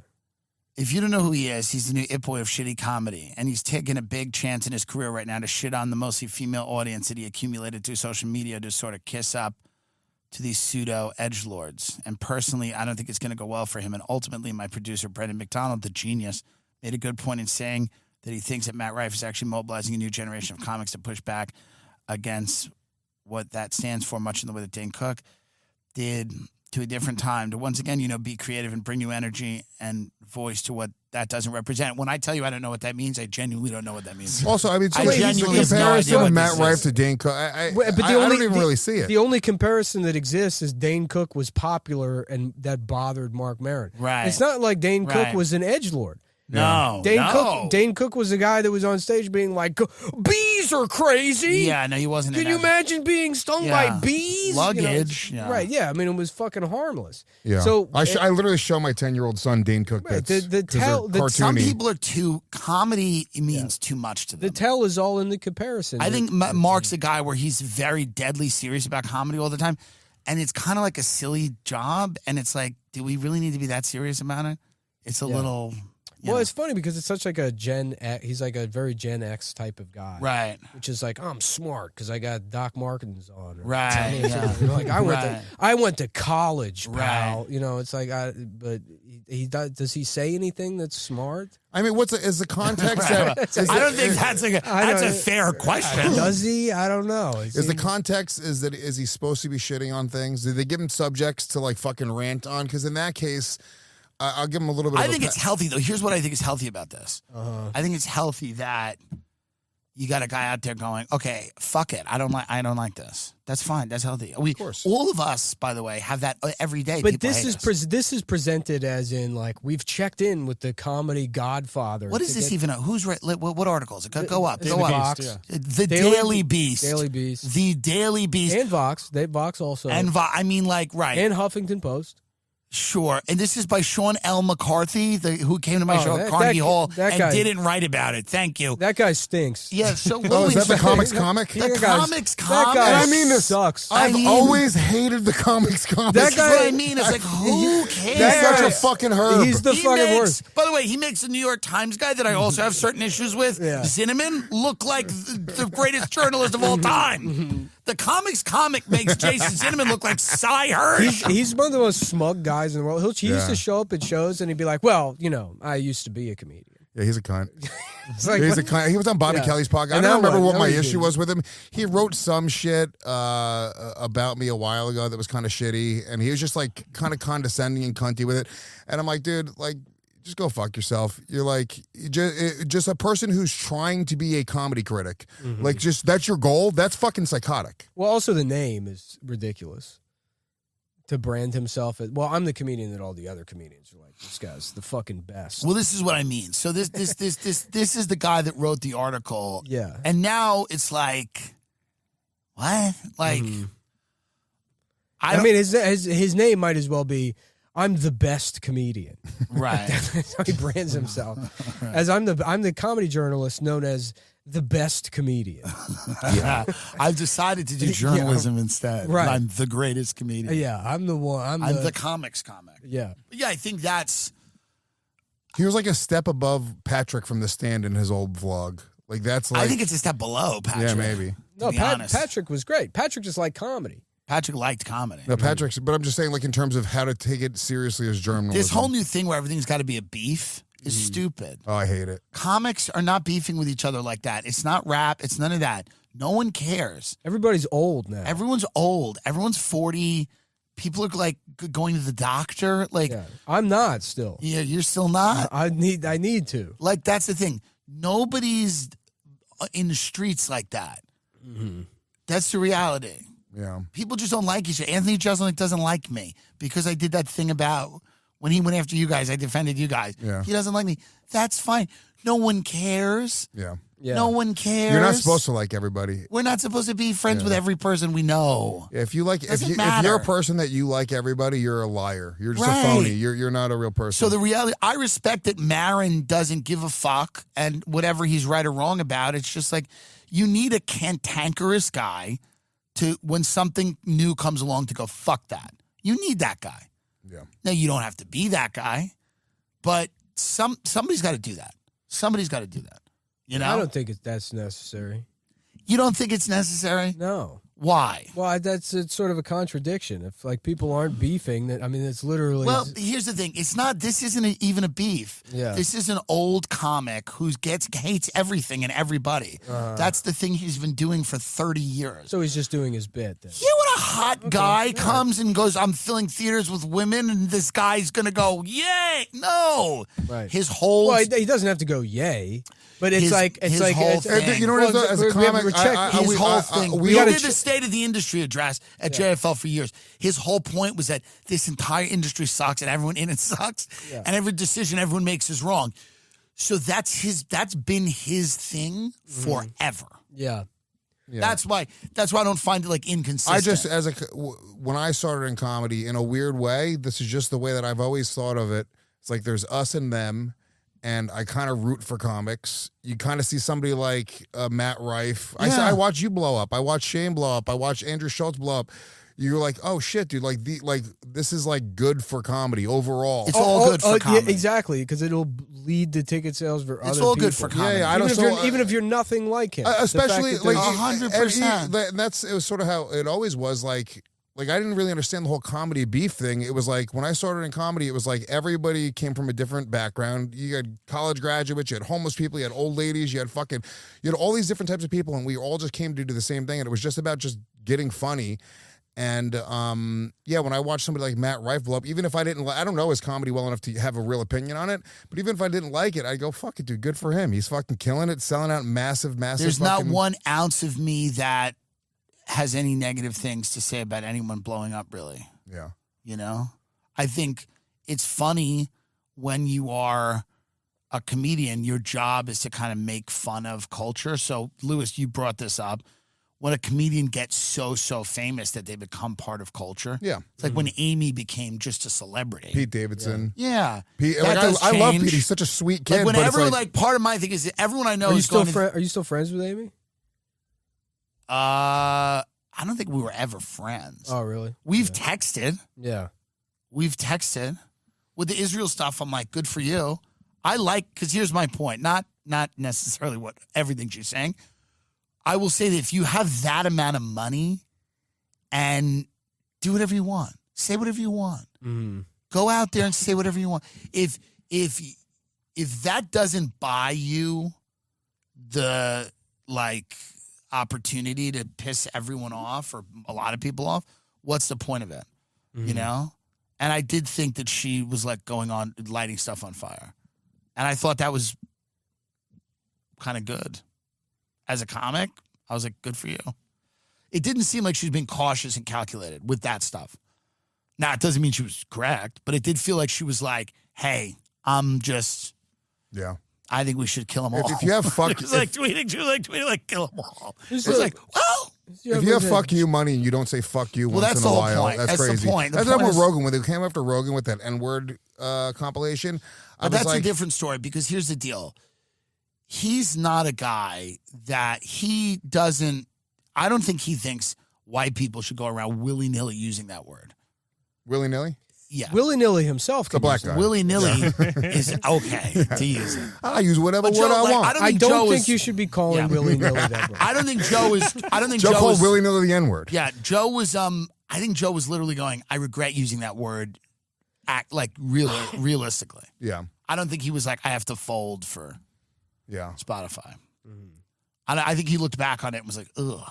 He's got kids. He's got daughter. You know what I mean? I don't think he wants them saying that joke about Planet of the Apes. Although I don't think I watched the clip when it came out. I saw Yeah. I saw the headline. I was like, I've heard the N-word before. I have as well. Yeah, I don't know if I. From me. I've been to Gas Digital. You've been to my I've been to apartment. the Gas Digital network. I've already heard the N-word. I don't know. What are we promoting, gentlemen? Here on the at the end of this, we've solved so many problems in comedy. I guess yeah. I've seen. I feel like I've just caused more problems for myself. I'm getting 3 lawsuits. Yeah. Brock Pierce, iAnalyst. iAnalyst. Rough note to start off. Yeah. Well, I mean, listen, it gives context to Puerto Rico. Yeah. I love, by the way, that is the thing about white people. It's just your island will be colonized by white pedophiles no matter what you do. Right, Like they're yeah. coming now or later. Yeah. Nick Mullen, the special, is out on the Adam Friedland Show YouTube. Adam Friedland Show. When one of does the this funniest. come out? Tomorrow? Oh yeah. So Sunday. With Abby Martin. We're dropping 2 episodes. This and Abby Martin. Abby Martin, take a look at that one. Sunday is the premiere. It'll be on the Adam Friedland Show channel. If you haven't watched the Adam Friedland Show, please check it out. Our last one was with Dave Portnoy from Barstool. But yeah, premiere Sunday. We might do like a live stream premiere thing. There's like a YouTube premiere. So we might get all the cameras going in the studio and have a party. Louis J. Gomez is the proprietor and CEO of the Gas Digital Network. On the Gas Digital Network, you'll find shows like Legion of Skanks, the Real Ass Podcast, Part of the Problem with Dave Smith, and many others. Yeah. LewisofSkanks.com That is the website. New tour coming up. is where you can find his new tour where he'll be going to Lisbon, Portugal with 15 people and then wondering why he has not turned a profit. He'll be playing a cafe there. Check out my half hour that I just put out on my YouTube channel. I have my first special up there as well. Louis J. Gomez presents Louis J. Gomez. And the Meaty Ogre tour coming to a city near you. I want to come on a few dates of that to just Please. jump on it. Just for fun. I would love you because to, we Jimmy. enjoy you. We talked about you on Matt and Shane. Good. I heard you guys said all good things. It's always amazing things. But we talked about how at the beginning of Gas Digital, you would have these meetings in Ralph's house, and you'll be like, now Brenda is our new ad person, and it would just be like a retarded woman from Staten Island with a shopping bag, and she'd have like one eye would be like wandering, and you'd be like, Brenda, what's going on with the ads? And she'd be like, they're ads, and you'd be like, good. But no, we said amazing things. All right, I love both of you. Always great to see you. Thank you for coming on, and we'll see you soon. Love you, Timmy. Thank you. There should be a way to find out like what the reaction would be beforehand. You know what I mean? Ma'am, I'm sure you think about killing yourself all the time. How would you want people to react? Like that? How would you do it? Do you ever think about killing yourself? You would do it with the car. Like Paul Walker. I would drive a Mark IV Super into a wall at 97 miles per hour. I would kill my best friend. What? No. What do you mean you do it with the car? Like leave it running in the garage? Yeah, just a blonde lady sitting in a Tesla being like, what's going on? I thought I'd be dead by now.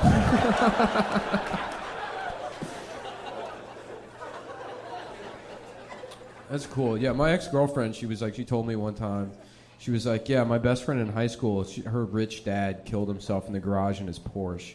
And I was like, fuck, I've just been jealous of that man for like 20 years. I was like, so wait, sorry, to clarify, that's what you meant? Like just leaving the car running in the garage? Or did you mean something, some painkillers also? Why would you need the painkiller? It's not just to be fucked up, just to have a nice time. Yeah. That's awesome. This is, I've never I don't really do crowd work because I'm not good at it. I just come off like mean, Like I'll be like, what do you do for a living? Like, what do you do for a living? Already, I feel like I'm losing people. Because no matter what, I don't know what to say. Because it always feels like you just make, like, I do a bullshit thing. You know what I mean? So it doesn't make sense to me how like comedians can be like, what do you do for a living? You're a fat ass. No, but what's your real job? I didn't say it. He said that. He said, I'm a fat ass. This is what I mean. It's like a trap. Oh, finance. Oh, okay. I guess I did say it, but that's what I mean. I'm not trying to. I'm not like a fucking mean guy. I don't want to be. But yeah, maybe the secret to crowd work is just relating to people by being like, how would you kill yourself, sir? If you were in my position. You said Facebook? What? Oh.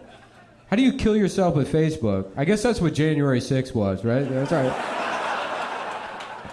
That's kind of like that lady that got shot. That lady that got shot going through the window. That's killing yourself with Facebook, I think. How would you say? How would you do it?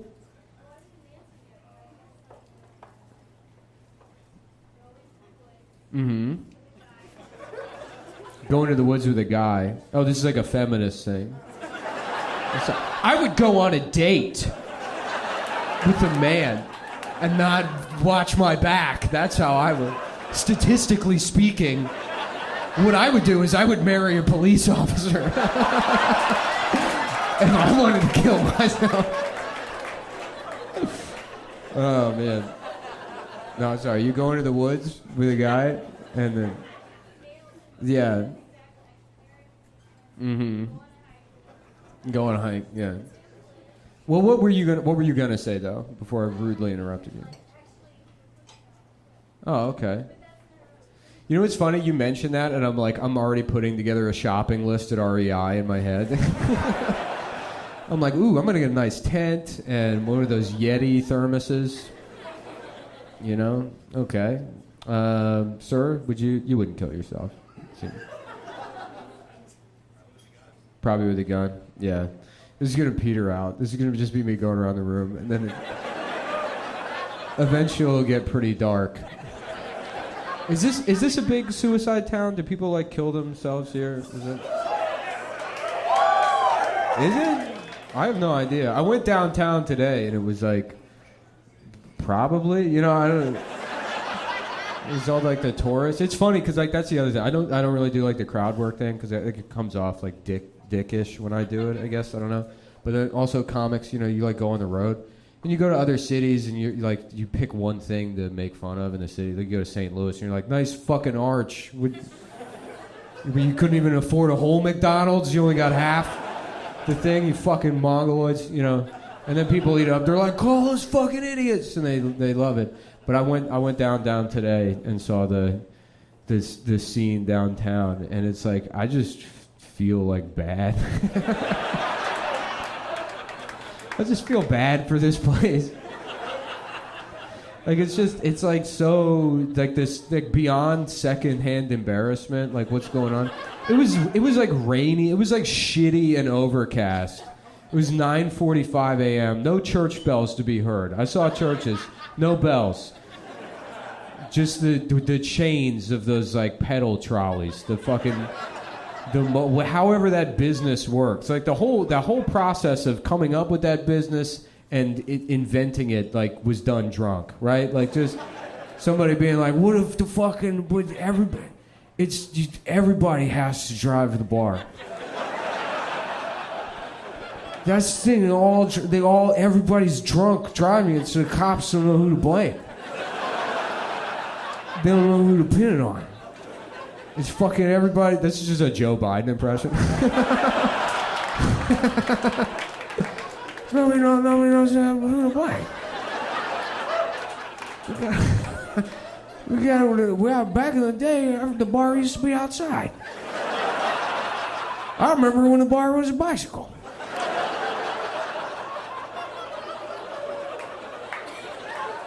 The whole entire bar was one big bicycle, and we would all ride it. We'd all go downtown and ride a bicycle down the bar.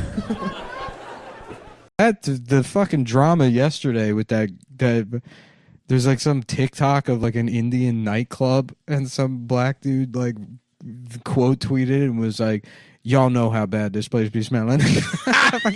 Or something like that. Holy shit, I didn't And then see that. all the quote tweets are like, somehow Indian people found it, and it's just like, how dare you monkey, Grashnuban Varja, Judge dark black. It's like, like the most heinous, Wow. the most heinous responses. I mean, it's just out of control. Oh And then yeah, it's like, Indians can let off some Yeah, real, and then real good racism. it's like a 90-pound Brahmin named Preethi. Yeah, Yeah. during Like some the- bitch that writes for fucking Ted Lasso. right. Like, just going at like just fucking hard. And it's all of the responses. It's really funny. Damn, dude. Well, you know, it looks like they struck a nerve. It looks like they struck a nerve with that one. Oh my god, that is fucking hilarious. Yeah, let me show you this. during the just racism on racism. Yeah, this bitch's name is Pongo. That's an like, awesome from name. 101 Dalmatians. Yeah, Pongo's an awesome name. yeah. I would love to fuck a bitch named Pongo. How dare you speak? You boo. Here, I'll Oh read my it. God. I'll read it out loud. How dare you speak, you jungle, you swarthy, smelly. How dare you open your fat, ribbon-crusted, menthol-smoking mouth Oh my god. to speak of the affairs of a beacon of civilization, the Republic of India. It's a video of a nightclub. A beacon It's of not like civilization. Parliament. Yeah, Yeah. yeah. You, our monkey Indian army, will kill you apes by the Jesus bushel. fucking Christ! Over a guy being like, it smells bad. Yeah, right. God damn. Yeah. That is fucking wild. Pongo went the fuck off. Good stuff. Nice one, Pong. Yeah, this guy Good lord. who has this tweet violated the Twitter rules. So that Damn. one's gone. But You it's must just a have gone. picture. It's a picture of Derek Chauvin with his knee on George Floyd's Oh neck. my God. And it says, Derek Chauvin is our hero. What? For a fucking tweet Yeah. about it smelling bad? From India, we stand with our Aryan brothers. Aryan. Dude, because wasn't there something going on where like Indians wanted like Israel to be their Yeah, friends? they hate Palestine. Yeah. Why? Because they hate Muslims. Because they hate Muslims. Yeah. Oh, Hindu right, nationalists, right. Pakistan and India. Yeah, every tweet at Yeah, there's Israel. 17,000 quote tweets from Indians on this. I know it smell crazy in there. I know it's That's all he said. I know it smelled crazy in there. Yeah. That's so fucking That's funny. so funny. How does something like that even get to Indian nationalist Twitter? Dude, look at this tweet. This is so funny. Yeah, that's pretty good. India, like the whole damn country. And then it's a picture of a sword being unsheathed and the N word is written on the Yeah, sword. you can Oh see my God. You can see the NI. Yeah. Damn. It's almost as if they've been sitting on it. Yeah. They were all ready for that. Well, it's not. I mean, definitely growing up, it's not like Indians weren't racist to black people, especially in Baltimore, where they like own. Anytime it's like that's the like Yeah. that's the old that in and of itself is a stereotype, like Koreans and Indians that own corner stores being Right. extra Yeah, racist. Yeah. That's Just a- having massive shots. That's an old school fucking ready to go. Yeah. That ain't nothing new, but it's funny to see it in this remix In for a new India. era. Yeah. Yeah, exactly. They don't even know black people in India. They you would don't think. have a convenience store in. Yeah, they just have Inner darker city. Indian. Yeah, they're just racist towards each other Yeah. with their little system. Well, it is a country that literally has a caste system. I know that's what I just said, bro. Yeah. Well, yeah. Their little system. And the ones that come here are the ones that were at the absolute top. Oh, really? And then they come over here and they're like, "You're using your damn privilege."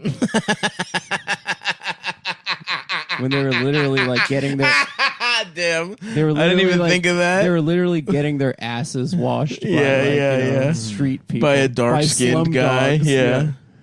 Yeah. Jesus fucking Christ. Yeah.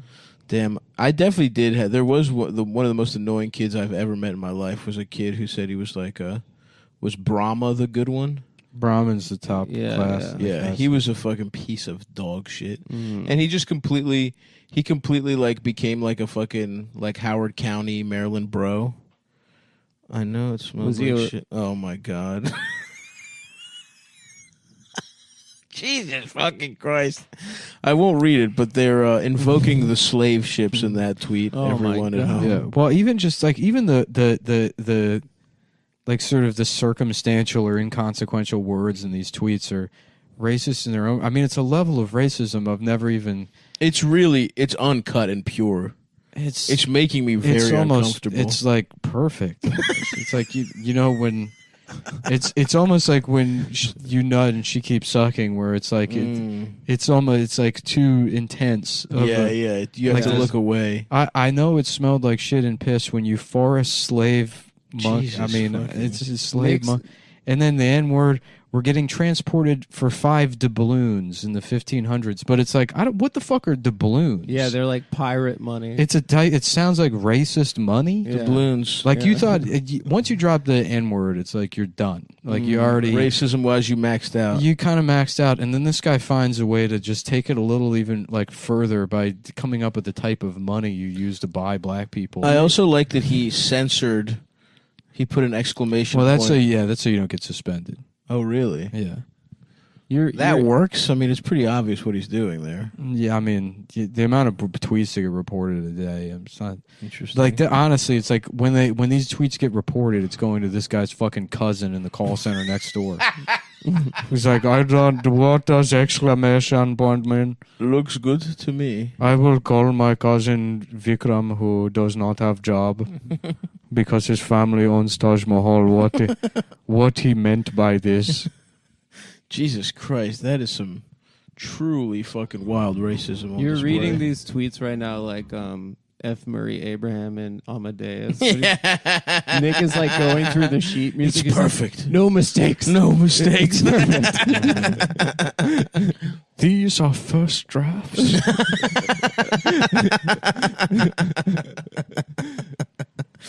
God damn. So YouTube, it was like, oh, there's, and did I ever show you that Indian guy I found that does impressions? I don't think so. It's so funny because he's still just an Indian guy. The video will start and he's like smiling and he's got a whole home recording set up and it's like, this is Dustin Hoffman. Awesome. And he's like, Dustin Hoffman. How can you be Kramer if I'm Kramer? If we cannot be Kramer, there cannot be two Kramers. They're fighting each other because I just want to have my son. I do not want to get a divorce. I want to have my son back. And if I can get my son... And he thinks impressions are just talking as fast as possible and saying things from the movie. He sounds pretty good to me. Yeah. Ah, fuck. Well, listen, folks. Do not laugh at my penis. Do not laugh at my penis. If you ever laugh at my penis, do not laughing Yeah. at my penis. you are not allowed to laugh at my penis. And that was Gene Hackman. Dude, this is Gene Penis. My name is Computer Printer, and this is Gene Penis from the movie Enemy of My Penis. Yes. Yeah. Yes, sir. I thought it'd be cool to do like a movie like Uncut Gems. Okay. But it's about an Indian guy that's been embezzling money out of his Dippin' Dots franchises. Okay, let's go. And it's called Double Dippin' Dots. And what's he using the money for? Gambling or? To buy more dots for his wife. That's He's- right. You know, she's like in front of her vanity mirror, and she's got a whole selection of red dots Right. that she can put on her head. But she needs more dots. You know, and That then bitch. and then you know, but she's sitting there and she's like like a giant full sari on, Right. completely clothed, and he's like, I have made all of this for you. I've done so much for you or whatever. She's like, this has made me aroused. And he's like, let me see it all, bitch. And then she takes the dot off, and he's like, And then she's oh naked. Oh my god. Yeah. Yeah, but she's He starts rubbing his cock over the pants. he just well we see his pants flutter like one of those guys outside of those inflatable guys outside of a Yes. car dealership. Yes. Yes. As he just violently nuts in his pants. So much so that air is coming out of his dick. I like that this is like pro monogamy. He Yes. loves his wife so much that she still makes him bust in his pants. that's why he's embezzling. Yeah. Mm-hmm. But really, she's the true villain of the film because, he can never give her enough dots. Yeah. She needs more and more dots, no matter how hard he works. I want the latest dots. I have to have this year's dots if I'm wearing fall dots in spring. Mm-hmm. But Pranji Jeep, how will they know the difference? It's all just red dots. That's true. It's all just red dots. Yes. Maybe I will go fuck the neighbor then. I guess it's all just dicks. God. How much more does this man have to do for his wife and family? She still makes him bust his pants. Yeah, when we came to America, it was supposed to be the ice cream of the future. Yeah, he read in a fucking brochure. Mm-hmm. And It's Kamala, right? Yeah. Or Kamala? Which one? Carmelo. Carmela. It's Carmelo. Yeah. Carmela. Oh, that's great, Tony. You think I'm black? Nobody thinks you're fucking black. You're fucking black. Nobody knows you're half Indian. You're saying all this shit about Tupac, embarrassing us. Go get some fucking chicken vindaloo. Yeah. You fucking bitch. I come home. I want lamb Rogan Josh. You're coming over here with all this fucking black shit. Fucking shit making me watermelon and fried chicken. I want a little bit of Make me a fucking samosa. I don't want any fried okra and collard greens. I want Indian Tony Soprano, who's married to Carmela Harris, and he's mad she's black instead of Indian.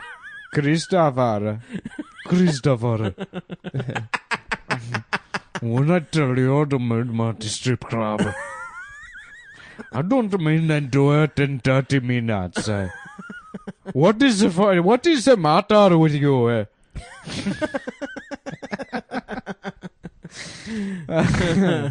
Tony Soprano. Mm-hmm.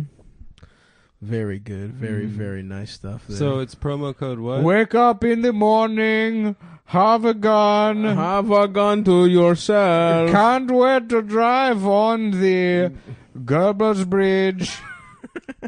Take the Lincoln Tunnel, smoke a cigar.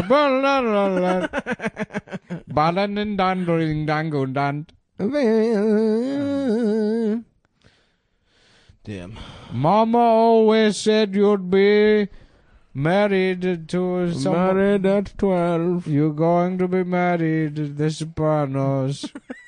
I would love Volunteer Sopranos, dude. That would be great. They're going to picking up the money. Yeah. The promo code, I don't. Do you say the promo code? Cumtown, ridgewallet.com. Ridgewallet.com/Cumtown. Yeah. And then you get 10% off. It's a great deal. It really is. I would get the carbon fiber one. If you want to be like me, that's the one I have. Uh-oh. You hear that, folks? If you want to be like me, you get this carbon fiber one. In 2 weeks, I guarantee you, you're going to have #1 podcast on iTunes. Mm-hmm. That's right. You don't become the Michael Jordan of podcasting by doing anything. You just got to have the... Just like Jordan, if you ever watched The Last Dance, he kind of sort of fell into it. Yeah. At the right place, right time. You got to dress for the job. How about have the Indian wallet. Michael Jordan? Yes. That'd be good. He's like, I don't take pictures with black people. I think for everyone, Nick is referring to the Chameleonaire anecdote where Michael Jordan apparently refused to take pictures with Chameleonaire and says he does not take pictures. The most I believe, relatable Michael Jordan story. It's a Chameleonaire story about how human Michael Jordan is. How he's just like everyone else. He's just like everyone else. He's just a normal guy. Normal guy who refused to be seen in pictures with black people. Carmela. Why do you only make You have to make the vindaloo in such a particular way. It has to be made exactly the way I like it, particularly. I am gone. What the fuck? I am gone, and they have to bring over. She brings over the Indian version of a priest, which I guess is an elephant. Dalsim. She watches a movie with She Dalsim. watches movie with Dalsim from Street Fighter. from Street Fighter, our priest, and he's a Fanuka. It still says Fanuka. I'm lucky he's a Fanuka.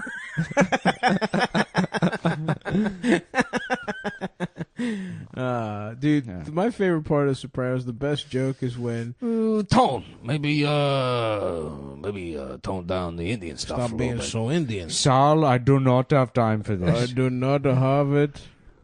Tone, I was wondering. I love it, T. I just had some samosas. T, I was thinking, maybe you could get a bunch of Indian guys to hang out with instead of Italians. That maybe would make more sense. Yeah, Tone, I was wondering how I'm like your nephew. Or I'm Kamala Harris's nephew or something. I'm Kamala, but she's Indian too. But she's either black or Indian, and She's I'm black or Italian. Indian. But everyone I'm else is Italian. Australian. Yeah. We're not positive about that, but it's a good chance that Mack Weldon stops AIDS. Not sure. That's not one of the selling points, but probably. Well, how about me, Indian guy? Whoa. Put him in the cabinet. I'm one of the most perfect impression is Indian guy. All the way from downtown India. Coming at you all the way live. What do you from- think of Mack Weldon's Mr. I Indian guy? cannot wait to wear it with my pair of sandals. The pair of So sandals. just underwear and a pair of sandals. Oh my God, I can't wait to wear it to the doctor's office. Wow. I can't wait to been Why to the doctor's Jurassic office? Park and be in the Apple commercial. My name is Brigitte and I learned English. Brigitte. Jeff Goldblum. From watching Jeff Goldblum. I like this character. There's something about this guy. I learned all my English. So Brigitte, the Indian guy that talks like Prosciutto. prosciutto. I can't wait to shove English up my ass. That's They awesome. believe in smart design, premium fabrics, and simple shopping. Talk That's about awesome. your experience, how easy it was, how great a product is. Mack Weldon is the most comfortable underwear, socks, underwear, hoodies, and sweatpants, and more than you'll ever wear. Wow. At Stavy Baby, Angels, slide all in of these you. DMs. So far, I've gotten nothing but gay men. I talked about this a little bit off the podcast, but a lot of gay men have been sliding into my DMs trying to Any fuck me. cuties? No, a couple, like a closeted man in India sent me an "I love you" meme, and he sent me his fucking phone number. You know how daring that is that he did that when you're just laughing at this guy who, like, if anyone found out about that, they'd like draw and quarter him. They're like, yeah, look at this gay Indian guy. And he like had to sneak into a cave in the middle of the night with his laptop, make sure no one followed him, and be like, I love you, fat man. Please do not tell anyone. They will kill my family if you tell anyone. I love you. It's a picture of Garfield with hearts on it. He sent you a No, he one sent of the a Power Rangers kissing Facebook stickers. And the president of India finds out. That's porn in India. Yeah. Why is every Subway owned by an Indian family? Did you notice that? It's Did you because notice they that? got tired of eating Indian food, dude. Probably. And Dunkin' Donuts. A lot of Yeah. Indians. A lot of Indians own Dunkin' Not only Donuts, will too. we not have to eat Indian food anymore, we will find a way where we can eat Subway sandwiches every day. And that's how it happened. Have I talked about? Have you seen this in Mexico City? There's like a massive problem. the sweet onion chicken teriyaki so much. It's an Indian guy dreaming about going to Yeah, America. really, it's kind of offensive that what's almost worse than the child molestation is that Subway had a white man as their spokesperson instead of some Bangladeshi guy. Yeah. It's like, please do not ask for too many toppings. If you are a black teenager, please do not take advantage of the free topping station. Dude, have you ever been in line behind a black teenager at Subway? No. Oh man, they get to that fucking condiment thing. Hilarious. And it's like, all right, reparations. No, more pickles. I'm like, give me all the like, that's not even going to taste good. You have 3 cups of olives on your sandwich. Well, clearly you've never been to Chipotle with me. In New As I York, suck off, dudes. this city is what dreams are made of. One of those guys driving an Uber singing that to himself. Let's hear it for New York.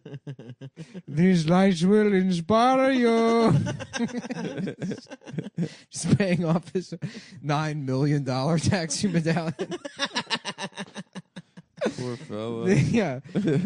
This city is what dreams are made of.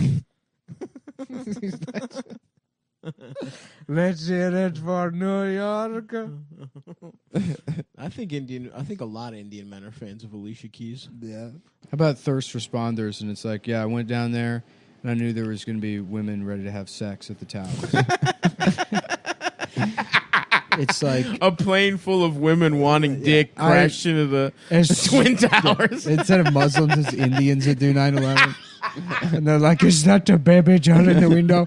Oh, they were so horny, they just flew the plane into the building because they wanted to get there as fast as possible. Yeah, right. Yeah. Okay. Yeah. That's an interesting... They weren't trying to kill anyone. No, they they were didn't just have their box horniness. cutters. They were part of a group called the Box Cutters, which were Indian men that would go around cutting Slicing open women's pants. Yeah. To get to their box. Oh, I see. Yep. The 9/11 thirst responders. Just drive the cabs flooding downtown Manhattan. May I drive you home, baby? May I please take you home? We should do a Quentin Tarantino-esque alternate history Yeah. where it's Indians that do 9/11. Yeah. Romeo dialers. Mm-hmm. Yeah. The finest Romeo dialers got together to fly a plane. Mm-hmm. Something to consider. Starring John Bernthal as the Indian. He could play Indian. Yeah, I'm from fucking India. You got a problem with that? You got a fucking problem with me being from India? Dude, I would love to date an Indian girl we just just to meet her ghostwrote a great family meme. and then like Disappoint them. date the Indian girl for like 6 months and being like, Prinjaya, I love you. Like, I want to meet your Dodhead family. No. No, you can't say that to her. Oh, well, you know what I'm just play. It's just, Well, no, Yeah. I want to meet him. And we're gonna. I can't wait to meet your. I just do all of the rituals correctly. Yeah. Mm-hmm. So I show up front door. I've got the sword holstered. Right. You know, the You're ribbon- on an elephant. I'm covered in ribbons. You're on an elephant. I'm covered in You ride it on an elephant. all sorts. You have of diarrhea. Yeah. And then I get in there. Shoes stay on right up to the fuck. Just going through the refrigerator. I'm like, all this stuff smells like shit. You're just like Aladdin. Yeah. So you're staying in that And relationship for 6 months and saying you'd to love do her. a bit, yeah. Just so you could do what Be you racist, I guess. Where, towards a woman. yes, be racist where I to a go in, I'm like, family. all this food fucking stinks. We just had Indian food for dinner. I know, but in this story, It's good food. this food stinks. And they're like, why Why your aren't you house dating smell an like Indian this? guy? And I'm like, fucking Indian people are dumb. That's why she's not dating an Indian guy. Yeah. Because she doesn't want to end up like you. If I was that girl, Two doctors hold from on. Harvard If you're, Medical that, Yeah. if you're that girl, you could make a meme, and it could be like, How about a meme? my with- boyfriend. It could be the girl holding the milk, and then racist stuff, Yeah. and then the girl drinking the milk could be my family. But you know what? That would just make her like me The more. milk is the racist. If I stuff. owned her parents that way, Mhm. I'd be like, why are you judging Vijankia this way? Vijankia's just trying to fucking work in a coffee shop. And that's Yeah. fine. She It's the doesn't want to gig be an economy. engineer. She's not trying to be a fucking, George Clooney on ER? That's what Yeah. you want for her? Where's he now? That's right. Married to an Indian woman of his own. So maybe if you, I don't know. I think she's maybe if might you be think doctors Persian. are so smart, you should look at the smartest doctor of all time, Mr. Mhm. George Clooney. That's And what did he do? Amal Clooney. Yeah, Amal. It's Amal Persian, right? she's Maybe George Clooney's Persian. wife. I know. Yeah. Oh, I don't know her as George yeah, I'm Clooney's sorry. wife. You mean Amal's Don't you mean- husband? I think Amal's husband? George Clooney's bitch. Oh, George Clooney's bitch. Yeah. Yeah. Okay, now I know You know what you're her. talking about. Yeah. She's a human rights bitch for George Clooney. She's one of them human rights bitches. Ricky J sounds like a fake Indian name. I thought he was like Indian.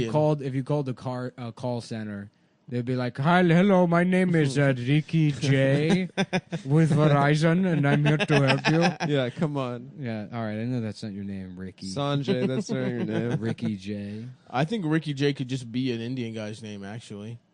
What if his name is Suck Dickie Gay? He was on, his first credit is The Tonight Show with Carson in 1970. What if his name was Suck Dickie Gay?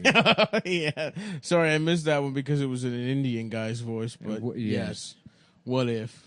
That's good, man. You should transition into just doing the show as an Indian guy. Yeah. Save us all some time. I'm going to get into Bali casting. Where Bali fishing? Where was Bollywood named after? Bombay. That's what it is. Bombay. Yes, Yeah. Bombay. So they're Bollywood. So they have Which Bali is not casting. called Bombay anymore. So they're like, What's they're it gonna called? Mumbai. Mumbai. They're gonna have their own fucking podcasting world. Okay. Called Bali casting. Bali And they're like, cast. you're listening to Dot at Drop House. Okay. And my name is Matt Christmas. I love to do rants. Yes, my name is Will Menindar. Menindar. And yeah. I am the one who takes notes. I am the one who has a notebook and says things. And they just do their version. So the Indian come town is the Indian guy. Yes. It's like, what if his name was Sakdiki Gay? Yeah. Oh, I see. Yeah. You're just preparing. Yeah.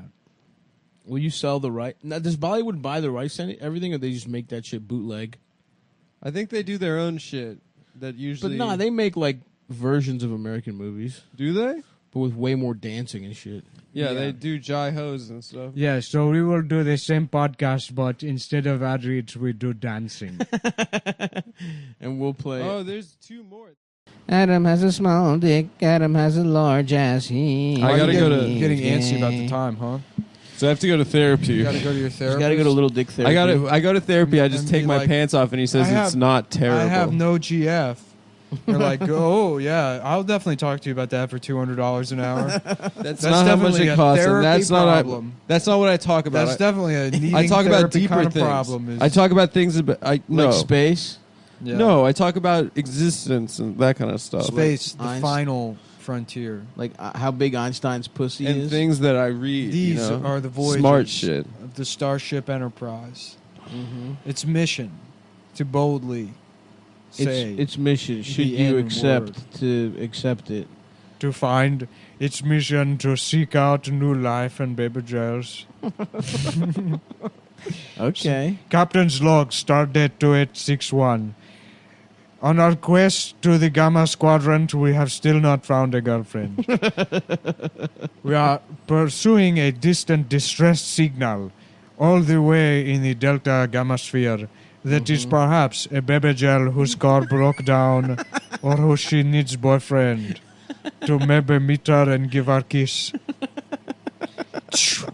Captain. Yes, what is it, Worf? This is all good stuff, man. Yeah, thank you. It's called Star Trek: The Indian Generation. Very good. There's just they're just looking for the planet. You of baby could probably, gels. if no one said anything, you could probably do that for 40 minutes. Dude, this is one of the sketches on the sketch show I'm writing with Lewis. The Louis J. Gomez hour, Yeah. dude. Computer, define vagina. Vagina, noun, a woman's sexual reproductive organs. Very nice. Just getting turned up and Like- Getting horny, looking at Wikipedia, looking at clinical Captain, definitions. Our shields are at 10%. What should we do? We should meet a baby girl. No, now. The Kardashians are fucking killing us. The Kim Kardashian is so beautiful. Well, folks, come see us at Funny Moms tomorrow. I think it'll just be me, probably. I'm out of town. Yeah. Adam's gone. Nick will be doing Star Trek Indian Generation in his apartment alone. Doing all 12 characters. Come see me in Medford, New Jersey. It's some weird airport on October 11th. And then I'm coming to Detroit. The Commander Riker is my favorite. He is the best because he smells the worst of all of this. Okay, all right. I'm coming to Atlanta on November 23rd. He is the smelliest. And then on Thanksgiving, I'm going to be in Baltimore, home for the holidays, Everyone the 29th and the 30th. Buy those tickets. Of all of the Star Trek officers, he is the smelliest. And then Houston, December 13th. Just Clownfish. Clownfish. Mm-hmm. He's an insane clown posse guy. But Getting your dick sucked. But we he has are a going to salmon in start his a ass. band called Insane Brown Posse. And it is only brown entertainers.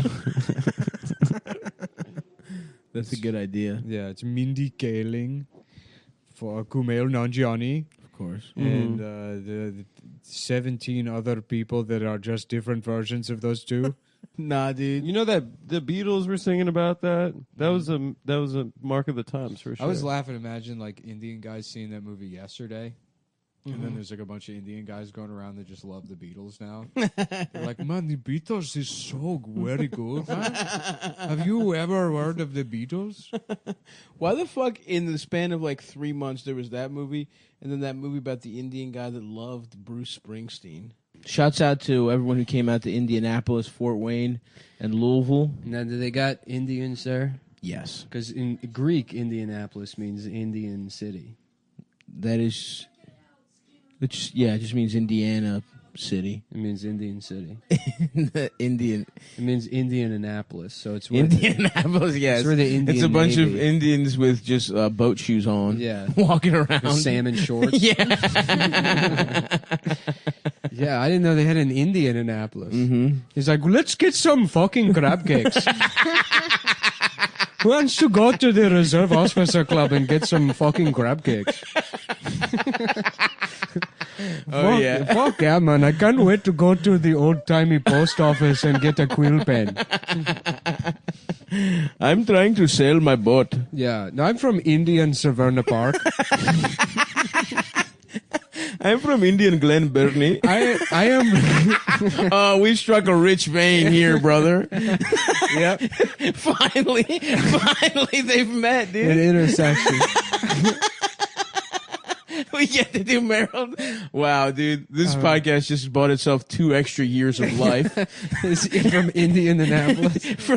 From saying Maryland stereotypes in an Indian voice. Oh, hell yeah. They got this show Epardy on TV. Just redo the first 2 minutes. These faggot knows the answer to Do the not question. say the F. Oh, right. Do not because we are being... They will send me to Yale. Yale. They will send me to Yale for doing it. Oh, I wish we'd done the Seventh Heaven thing on this episode. That would have tied in well. That's Just if he had been publicly scolded by the dad from 7-Eleven. 7-Eleven? Man, I am so tired. Seventh Heaven. Seventh Heaven. Seventh of Heaven. When you're an Indian family and the dad is a pastor, it's mostly the same show. But the joke here is that they're Indian. I cannot believe I used to smoke a marijuana. Just doing callbacks to the other episode.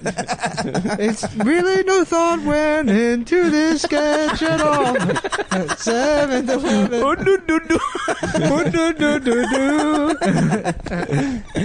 Taquitos from 4 weeks ago. You know, be a fun character to do on the show. One of those like Indian babies that was born with like an arm coming out of its head. Please help me. It's a completely visual bit. You're just doing an Indian voice and you're holding your hand up to your head. You have to walk to the store sideways. That's what I love when like Indian guys come here and then they get some bullshit job like driving for Uber or working at a bodega or whatever. And they're like, in my country, I was a doctor. I was It's a like, well, theoretical you should be physicist. a doctor here because I mean, whenever fucked up medical shit happens, it happens in India, and they're like, yeah, this kid was born with 9 dicks on its face. Right. We removed all of them, and the baby's fine now. And it's like, yeah, well, sorry, but you didn't go to, I don't know, Harvard Medical or Florida whatever the State. fuck you have to do here. Also, I mean, come on. There's no Indians that are doctors here anyway. You know what I mean? Are there? Cool. They're So all- if you crash this Uber, I don't know. I've you been can to a stitch doctor. me up. Last They're all doctor I doctors. went to was a Chinese guy that just had a bucket of Magnum condoms in his office. We do good Get fucked in the ass. And baby, I'm gay. I'm gay inside. Baby, it's gay outside. Yeah, that's a fun one. That's smart too. Oh, You got to go smart. absolutely, brother. You got to do smart bits. You know, that's why. That's how Hari Kondabolu is going to stop Donald Trump. You know, with this new special of his that I guarantee you is so funny. Really Yeah, good. we Because should. you know why? Because I know he has the right opinions, and that's what makes good comedy. Good points. Is That's is right. having the good. You know who's not funny? Nick DiPaolo. Definitely not. You know what's one not of the funny best at all? comedians of all time. The television show The Simpsons. Yeah. That's something that's definitely Oh, not yeah, it's funny. not funny. Yep. Not in any way. Well, shape, or form. Hari is 1,000 times funnier than the Simpsons. Yeah. That's the point of the documentary. That would be so good if that was the point. It was like, by the way, I'm Yeah. funnier. You guys than- can admit. I decided to watch the show The Simpsons to point out how unrealistic Apu is. That'd be great if that documentary was made by a guy that's just a poo. That would be really It's good. entirely. Of course, yes, I work at 7-Eleven, but not all Indian people work. For example, my uncle, he owns a Dippin' Dots. We are not all 7-Eleven employees, and we don't talk like this. Some of us are deaf. Yeah. Yeah, the Uber one that's like that, the We're Sorry ad is, I guess they replaced the guy who was like raping women who he worked with, like the old CEO. Damn, or he was doing that shit too? Sexually assaulting or some shit. And then they hired some Indian dude. And he's like, this is the new Uber. Yes. Yeah. Please, I do not know. No. I am just some Indian man. I am just a man from India. I do not have this position. I am just some Indian dude. Yeah, they just plucked up a random guy off the street of Hyderabad. In my country, I was the best at shoplifting bananas. I was not one of the doctors who come here and they have a shit job. I was a banana shoplifter. Please do not make me do this job. Fuck. Yeah, no, it's a good. I watched that movie, that Linklater movie, Before Sunrise, recently because I remembered that it was good and it was very bad. How about a movie called Before Sundar? And it's the same movie, but it's all Indian people. They're like, when is it? Is it morning yet? That's good. I do not know. I haven't seen the movie, so I do not know what happens. We watched. Fuck on that train. They're on a train. Why aren't don't they? we fuck on a They train? meet on a train and he has a flight in the morning. She's going to Paris. He has a flight from Vienna. He's like, just like get off in Vienna with me and just spend the night with me. I don't think they hook up. They don't hook up. They just talk all night. But when you're younger and you watch it, you're like, wow, this guy's Speaking really... of talking all night, somebody's really been Sorry. hogging the airtime over here. I'll stop talking. Recounting movies that they've seen. Sorry. I know. Do yourself a favor if you haven't. Look up monologue training day monologue, and there's nothing but, and I'll start from the lowest hits. Yeah. It's nothing but black actors trying to do the monologue from Training Day, and the range is amazing. That's hilarious. There's like there's some people who are outside in a leather jacket. There's one guy who's just at his kitchen table. I love he's like, those. Jake. That's incredible, Dude, it's I watched them for hours. I love those. I found this Indian guy one time. Do you do that with audition videos, monologue videos, and then impression videos? And there was this Indian guy I found one time who's like, it's like Prakash Prinja Bharjania does fucking like Dustin Hoffman, and then it shows him in his house, and he's got this whole like professional VO setup with the mic and then the windscreen and the pop screen, and it's like, this is Dustin Hoffman from Kramer versus Kramer. Why cannot I not have my kids? Because you can have that kids, but I cannot have my kids. I do not want to get a divorce. I am not the one who wants a divorce.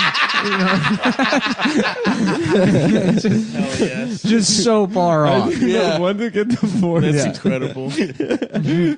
Man, let me see if I can find that guy. Dustin, here, talk for a second, because I wanted to see if I can put this in. Yeah, dude, that sounds very good. The Dude, training day you'll shit. spend. I mean, I think I went to bed like 7 a.m. I love because I was that. like, I just watched like almost all of them. How did you get on I was that? messaging them because Anthony and I do a thing where we only watch videos Yeah. that have under 1,000 views. Beautiful. And like we saw one, and then we were like, "There's got to be more." Yeah. and Here then we go. just like This is Dustin Hoffman, the Dustin Hoffman impression by Nihar.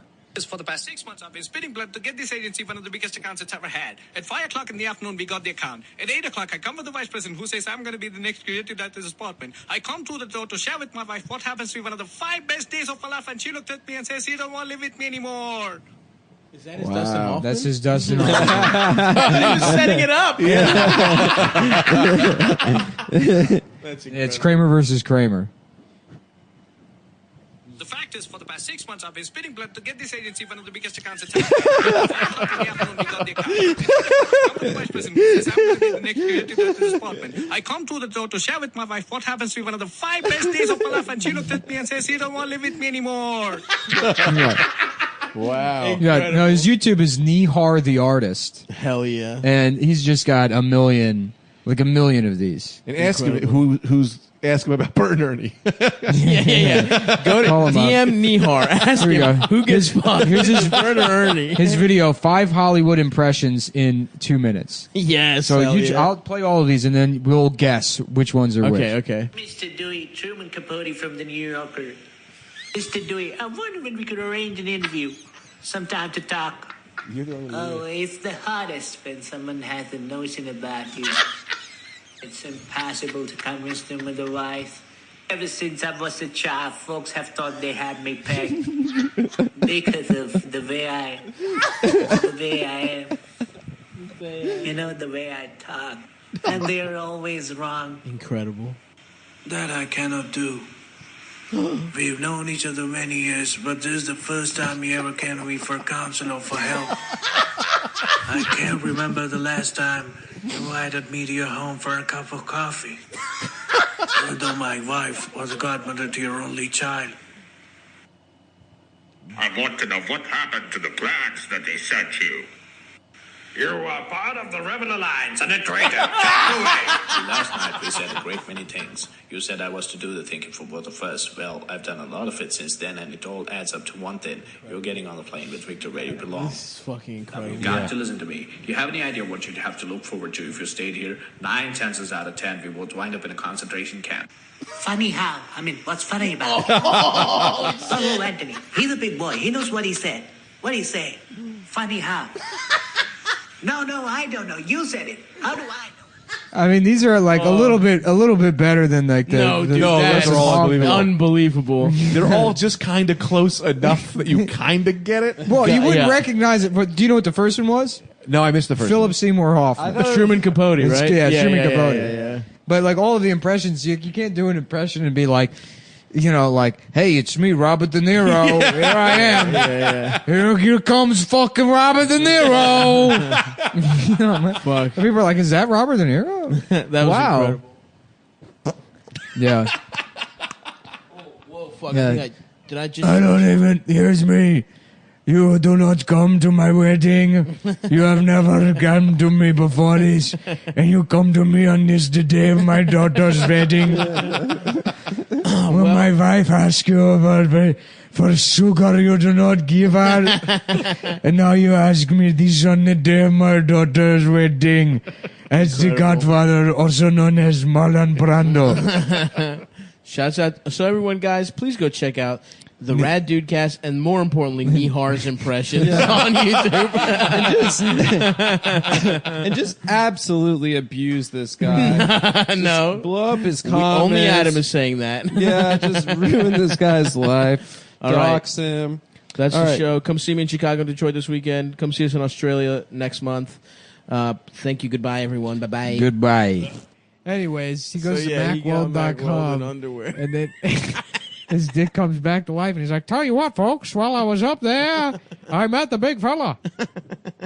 And they're like, honey, your dick can talk now? He's like, Yeah. not only can I talk, I met Jesus. Not only can I talk, but Jesus told me we should be banning Muslims. No, I met Jesus. It's Joe Mackey as the dick. Kumail Nanjiani as Kevin Sorbo's dick. I thought he met God. That's not what he sounds He sounds like that kind of. Not really. He's got a little bit of. I mean, yes, but slight something. I don't know. It used to be worse. It did. It got worse while he was in heaven. Oh, his dick becomes Indian. Now his dick is Pakistani. He met the Pakistani How god. did you deal with and that? then it turns out that Jesus was Muslim the entire time. Oh, and then the guy kills himself. And then the guy kills him. And he goes to hell where This Jesus summer. is. Yeah. Baby Jared. Is there any pussy getting in Blood Meridian? I was started to read it and I got bored because it was fucking long. Just and an boring. Indian guy learning about China and the one-child policy. He's like, oh my God, they kill the baby girls instead of making them sweet mamas. There are 1 million baby Bro, girls. hold on. I figured it out. Yeah. We do détente. Yeah. We play the Indians against the Chinese by telling them they're killing all the baby girls. Is that what détente means? Yeah, you play them off each other, motherfucker. It's new détente. New détente. They did China versus Russia. Now we're doing India versus China. That was just one of those vocab words from high school where I was like, nah. Dude, Nah, Nixon. nah. Nixon went over there playing ping pong. You motherfuckers don't remember that? Nah, I ain't trying to be learning anything. You don't even have to give the money. I don't care about not giving the money, not donating anything. Just shut the fuck up. Right. Just shut up. Well, that's what I mean. Shut up. But the minute you start singing, cut a check for a food bank, Gal Gadot. Right. It's like, you dumb fucking You know bitch. what? You know what the world needs is for me to have even more attention. Yeah, exactly. That's all they just wanted it. They thought it was going to go viral. It was going to be like, wow, thank you so much. My grandmother's probably going to die. Yeah. But it was nice to see fucking Josh Groban. Or actually, I don't know if he was in that video. I only watched the Gal Gadot part. And there was like a guy with floppy hair that I thought was... I don't know who Josh Groban is. Yeah, I don't know who Josh girlfriend is either. Josh Girlfriend. I can't wait to see the actor Josh Girlfriend. Actually, it's Josh Golden. He's like, I flew all the way here with coronavirus across the world to meet Josh Girlfriend. Oh my God! This man done gave us corona. Prakash, you fucked us all over again. Prakash. Prakash, you done did it. You did it. The Prakash. Oh my God! Oh no! Oh, I've done it again. I've given everyone coronavirus. Can I at least have sex with Josh Can Girlfriend? I please have sex with Josh Girlfriend? No, we explain that there is no Josh Girlfriend. He's an actor or a singer or something. Oh my God! Well, can I have sex with him? May I please have any sex? How about with you? May I please have any sex with anyone, please? Fuck. Yeah. They got it over there? They got it over in India? Oh yeah, real bad. Everyone's got it, huh? Mhm. Is there any country that's untouched? What about like Iceland? Dude, and shit? Sub-Saharan Africa is rocking it, dude. Really? Not a single case. Salute to the It's fucking... too motherfucking hot, dude. That rules. Yeah. This is what the Hoteps have been waiting for, dude. Hey, respect. Respect. There's big nothing time. I love more than a reversal of fortune. Yes. You know what I'm saying? A flip. Absolutely. And that's the best part. Whenever you watch a movie... Dude, everybody's worried about white slavery with Obama, but if it happened, I would just be gladly being whipped, imagining the end of the Sting in my head. You know? I would be playing the Entertainer theme, and imagining my black overlords as Robert Redford and Paul Newman. Yeah. It's the long con, you see? Yeah, I do remember when everyone was worried about white slavery back then. Yeah, everyone was worried about it. Every newspaper.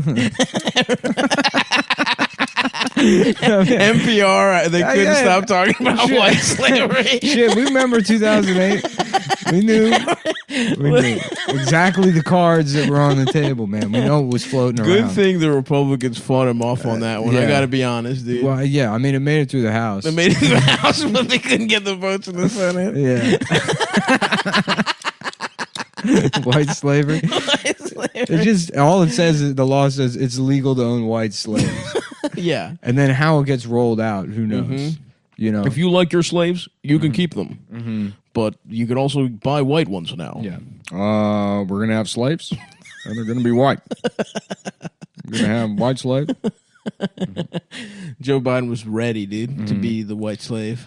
Oh, that New York Times article about the Indian guys like cold calling random numbers until a woman picks up. No. It's like a big problem That's in like India. a thing you do in 6th grade. Yeah, well, it's a Yo, thing let's in call India. a girl. They're like, God. you dial the number and then Just a random number? just random They just ass pick numbers? Yeah, they're like, what is up, baby girl mama? Do not hang up. I am calling from the hospital. Your entire family is dead unless you would let me take you out for a delicious curry and some pussy tasting. And some pussy tasting.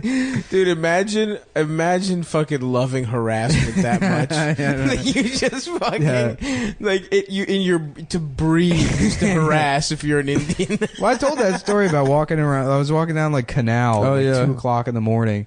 I was behind all these girls, and this fucking cab like pulls up on the corner. Yeah. And the guy rolls down the window, and he's like a foot away from these girls' faces, and he goes, "What is up, girlfriends?" And they're like, "Ew, oh my god." Dude, my Lyft driver, the guy who picked me up, was this fucking like 64-year-old Persian man. Hell yeah. Who first of all bullies me into sitting up front. What? He's like, I'm sitting in the back, and he's like, come up, maybe you sit up. I had to charge That's the my rape phone. move. That's the rape move. And I'm like, oh, okay.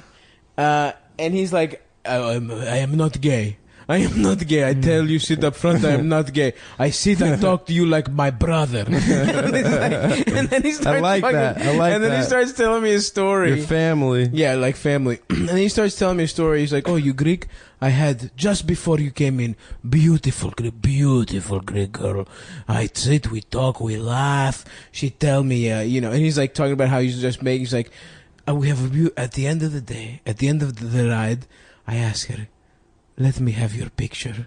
And this motherfucker took a picture of this woman, and then he's showing it to me. And first of all, dude. all he talks about is Man, how the Lyft hot. drivers out here are fucking hilarious. Dude, so funny. We had a hot one Well, this today. guy, hold on. This guy was telling me how he's got 6 fucking girlfriends. Yeah. He was like, I believe that I shit. have 6 girlfriends.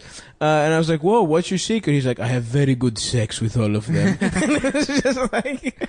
That's what he says. And then everyone says that whenever people bring up that movie. They do their "what's in the box" impression. Because everyone has a unique personality.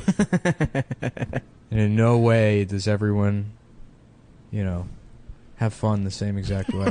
They're not just doing a character that they saw someone else do. I love... That's what makes us great.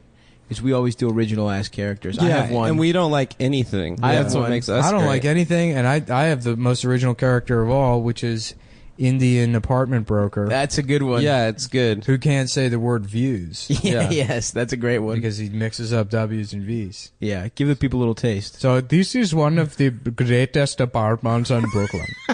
I love this apartment.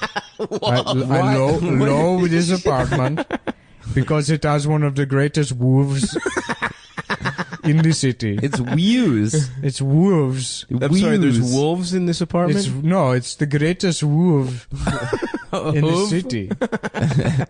The best wolf. God damn, I can't wait, dude. Gold chains and Oh. wigs. You should get a dreadlock. No. We got to do our review of The Problem with the Poo. Oh, yes. yeah. I Let's hope do you guys that. all watched it. Of course. Shots fired. So, you guys watched it? Oh, yeah. Okay, good. Mm-hmm. Because we got to do this review. Yeah. People have been asking for it, and I said we were going to do it. Well, and we definitely all Yeah, watched it. we all watched We all it. watched it. I mean, I know I did. We said did we were going to too. watch it separately, so I don't know Yeah. about you guys, but I know I watched First it. of I all, also watched it. Yeah. My first take, Just because Harry Condoboloo is brown doesn't mean he can say the N-word the entire movie. Yeah. I don't think that's cool. I think that's fair. Yeah, I don't know.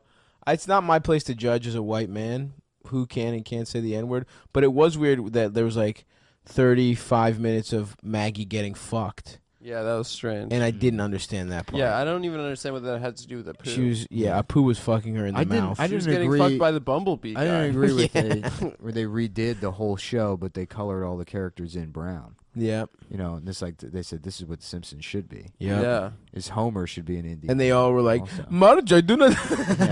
Marge, I had a tough time at the power plant. Also, I think Harry Condoboloo was wrong. Stop saying it that way. You know it's Condoboloo.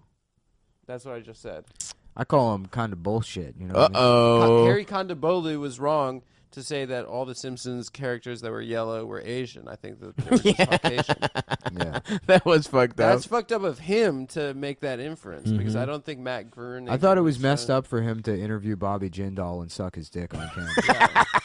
And Dinesh D'Souza. Yeah. And Nikki Haley. And Nikki Haley. That you forget the is half. triumvirate of And that FCC guy that's doing the Harlem Ajit Shake. Paj, Ajit Pai. That guy is hilarious. That guy dude. is the devil. He Yeah. is Satan. What a fucking dildo. Also, we can't talk about him anymore. We're gonna get net neutraled. Uh-oh. Yep. We're Also, gonna I thought it net was neuter us. pretty fucked up that he said that the Bumblebee Man character was funny because that's also fucked up. Yeah, that's why is that allowed? You know, that's a take that you've taken from the internet. What's with how do the Indians? Why were they you don't think of them as horny people? Yes, you do. Mm-hmm. You do? You out of your fucking Log mind. on to the internet, dude. Log What on are to you your talking fucking about? DMs. They wrote a book go about check your message request. That's I guess it's the chief export of India is unsolicited Facebook messages. Is it India or is it like Dubai It's and absolutely Saudi Arabia? India. It's 100% India. It's India. There was this guy Dana showed me that was, or maybe I showed him. I can't remember. But this guy who's from a town literally called Pune, India. Hell yeah. Pune. And all of his he had like 12 different profile pictures, and they were all just a photo shoot. And it's him with a laptop and a juice sitting at like some desk in his kitchen, and then like him talking on a cell phone, and then looking at his like friend and like take the pictures of him. But it's always like, "Hello, baby Jill. May I please let me talk to you? To some extent, Please, have you seen the problem with Apu?" those Indian guys, they really shoot their shot. I mean, Yeah. they really cast a Well, wide India, net. they got a problem. It's called Romeo dialing.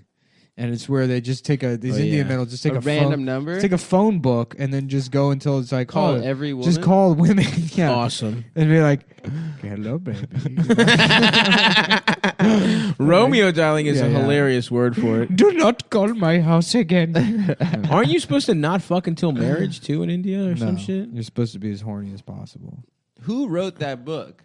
The Kama Sutra. Was it some prince or something? Sundar. Some guy who loved fucking. Sundar, Rude, you know what, Sundar? Rude Edward Sundar.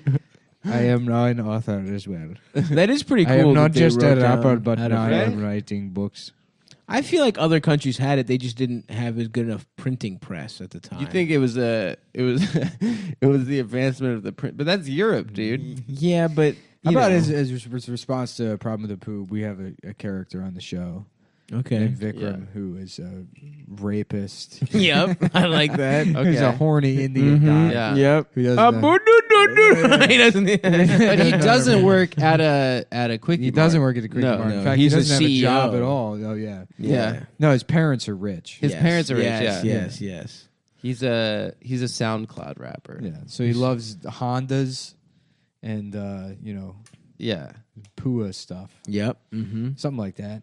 So funny. Really Yeah, good. we Because should. you know why? Because I know he has the right opinions, and that's what makes good comedy.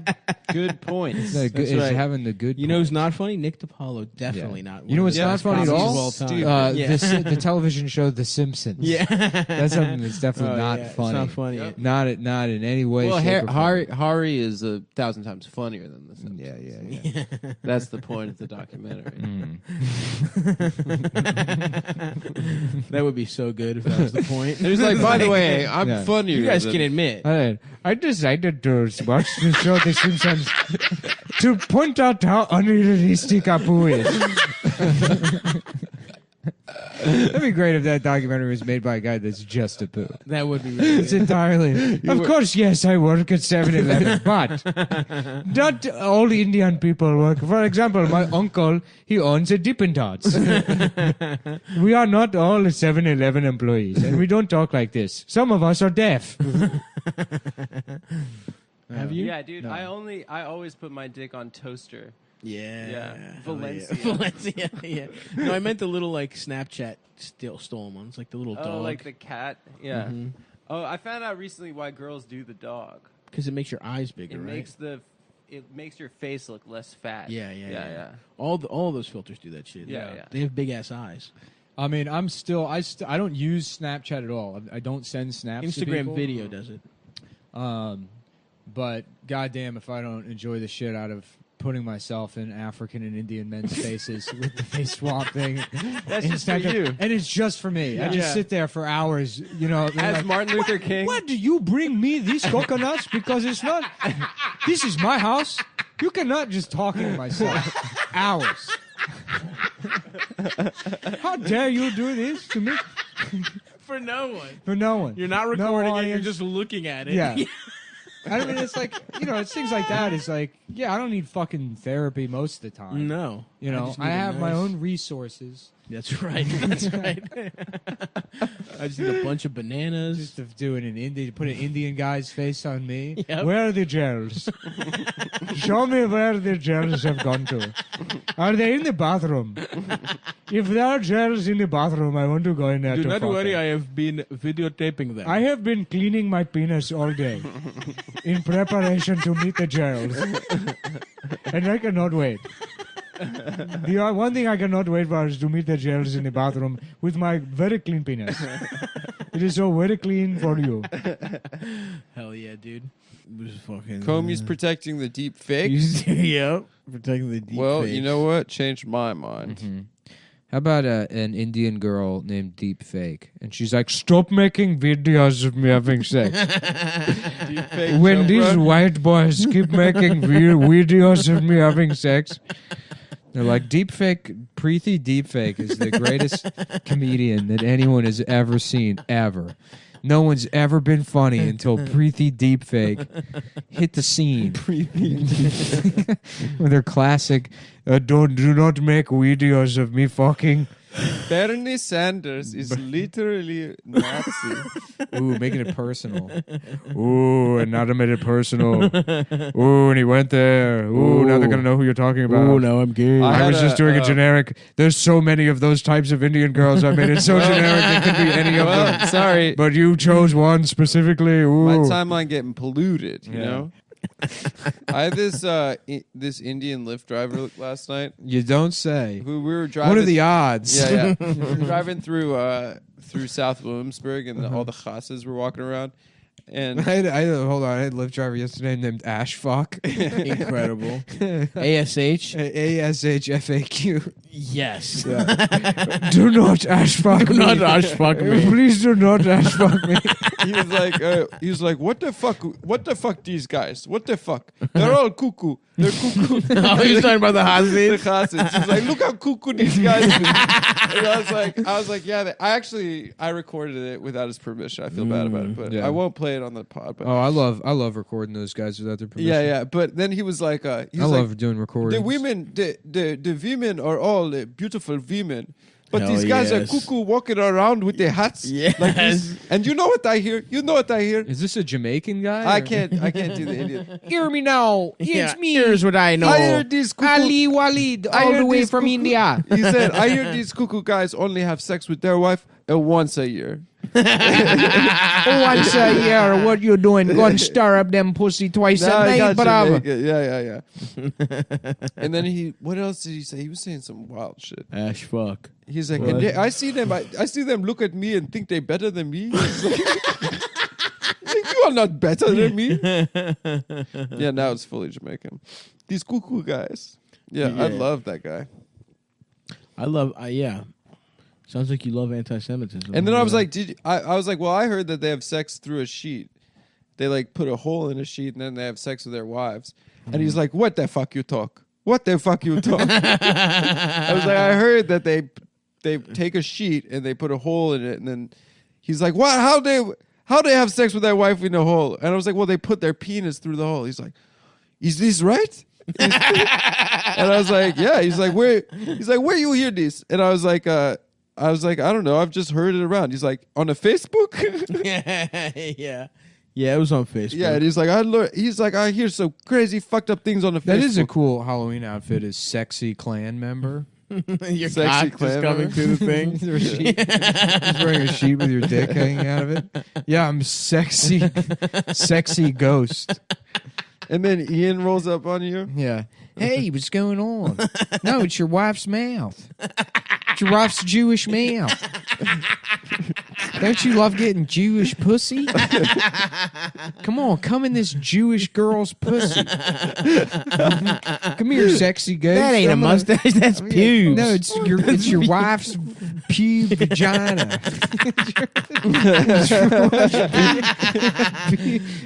Jewish women hiring Ian so they don't have to fuck their husbands. They sneak in right at the last. They sneak Ian in right at the last second. Ian's stupid hair waving back and forth as he sucks dick. Looking like unkempt pussy hair. His stupid hair bobbing back and forth. No, it's your wife's pubic vagina. Salute. Yeah. Salute to a real one. Damn. I do. Literally, the only thing in my head is like what jokes have been done already. Mm-hmm. And even that's starting to slip now. That was the only thing I was ever able to remember. Pictures of guys without their shirts on also. Yes. I mean, but I have to get updates on this. Yeah, that's true. Mm-hmm. Indian jackass. Oh, that's good. Good. Yeah. Hello, this is Jackass. I am Vakrim Knoxville, and this is Talk to a Girl. I am Wijam Marjara, and this is Say Hello to a Baby. Hello to you. I did it, boys. I said hello to her. This is slide into a girl's DM. Hello, baby. I like the idea of it still Spike Jones involved in it also. Yeah. He's just following them around. Uh-huh.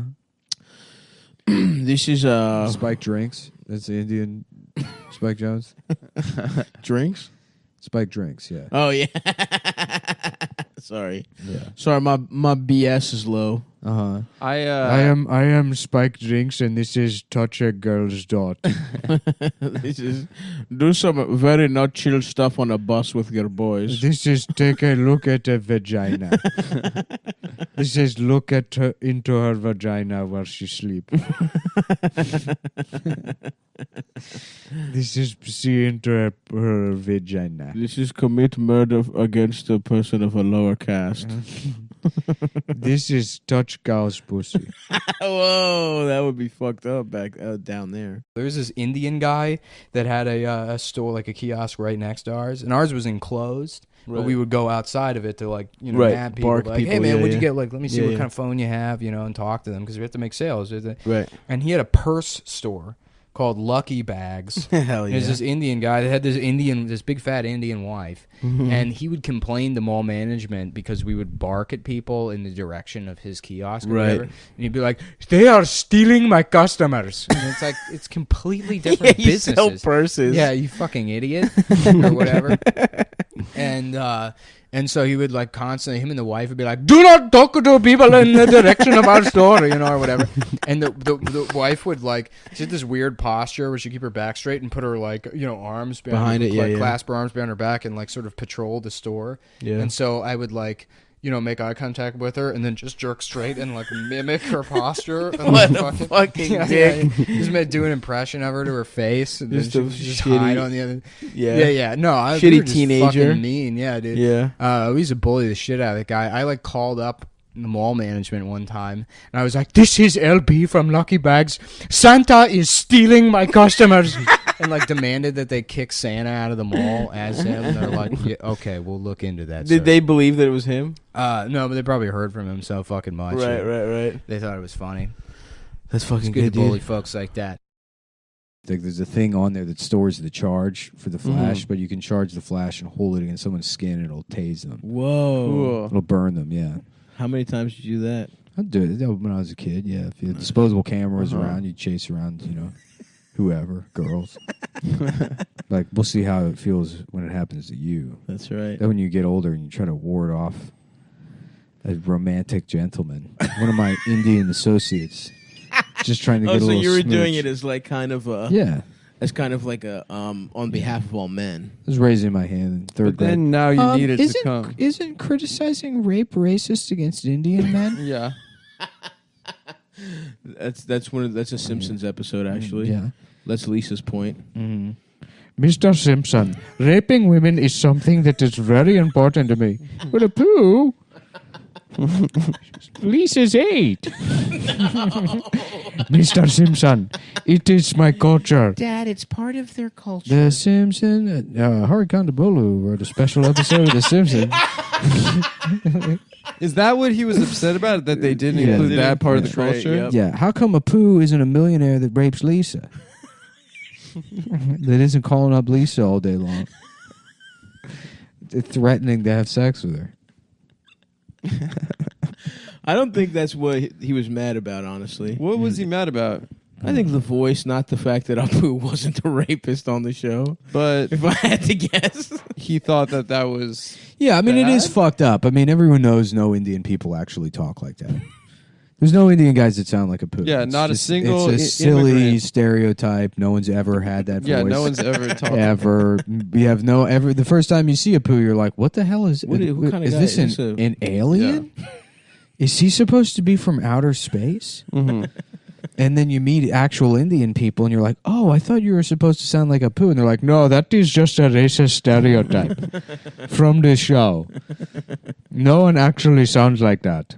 Yeah, the B guy though. A lot of Mexicans sound like him. Yeah, that's true. No one's mad about the B guy. It's No, because no one's Mexicans are standing up chill. for the B guy at all. Yeah, Mexicans are Mexicans are like, "Hey, look, we got a guy on the show." That's funny, man. Damn, Yeah. I will take Mexicans over. Actually, it's probably not a good idea to rank your favorite races now that I think about it. I will. Well, you can because Mexicans don't care. That's true. So they go number 1. Viva la raza. That's all I got to say. Yeah. Yeah. No, Band of Brothers. Band of Friends. I know. I got y'all. Yeah, Band of Brothers. I never seen Band of Brothers. I want to watch an Indian version of that show. Okay, what might that be like? Yeah. There's a guy that's he's like, oh, we have a war or something. They're fighting Pakistan. We have to go to World War II. We have to do a World War II. They learn how to use parachutes. And one of them's like, I don't, my parachute is it's too sticky. Oh, a sticky parachute. It's a sticky one. You could have a whole episode on that. Mm-hmm. Whole hour on the sticky parachute. Yeah. Because he's got too much masala sauce. Mm. What is this you're handing me? It's called cologne. It is the latest form of camouflage for the Indian army. But you must be careful not to use too much of it. But he wasn't careful. And they were never again would be careful with it. How funny it'd be if you could do like a comprehensive study of global warming, right? Mm-hmm. And then it turns out that the number It's the one cologne. it's Indian guys' cologne. Yep. Well, After all the shaming we did of white guys, it turns out to be Indian guys putting on too much cologne. It's I would the say that's very- aerosol Axe body spray. Almost the sole contributor to global warming. I would say that's very probable. Yeah. I mean, it would just be so funny. It would be, I admit. It was something that would be one of the stupid. funniest things of all time. And they refused to do anything about it. Yeah. And the irony is they're still not even fucking. Mm-hmm. Or smell particularly good. They still smell good. Wow, Big cologne tricked those poor guys. Yeah, they were just victims of marketing. Yeah, I want to know, why isn't it called sword body spray, considering who uses it? Yeah. It makes you think it is for a Norwegian guy. They don't need cologne. They can dunk while sitting down. Look at me. I have to put on 15 gallons of cologne the second I step out of the shower. Otherwise, I would smell like a flatbed truck covered in the porta potties from a music festival crashed into a morgue. That's what I smell like naturally. Even right after the shower? Fresh out of the shower. Yeah, something like that. That's pretty good. That's a good script for Indian Band of Brothers. Yeah.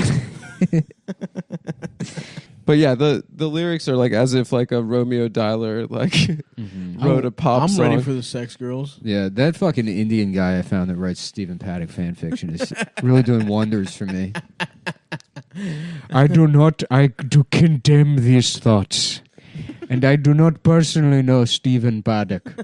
So, okay, give us some background here. Yeah. This is just a man in India? Mm-hmm. It's just some guy in with like a GeoCities website. Yeah. What's he do for a living otherwise? I don't know. His website lists him as an engineer, a lawyer, an author, an entrepreneur. Yeah. I think that's like he's that's got a pretty wife. normal for Indian people. Yeah, it's just so funny because it's like, Indian people are like, in my country, I was a doctor. And it's like, well, I mean, is this what the doctors are doing? Yeah. Writing Stephen Paddock Writing fan mass fiction? murderer fan fiction. Yeah. They got one right over in LIC. That's my Costco. It's a nice Costco. They got waterfront benches. You can eat your hot dog on. It's right by the water, right by the Astoria Park. What's LIC? Loser Indian City? No. Long Island City. Oh, right. There's a nice art museum. Finally, there is a city for guys like me. I have just moved to Loser Indian City. Actually, it stands for Long Island It's Long Island City. I will never get any pussy. I have moved there to find the pussy to become on my penis.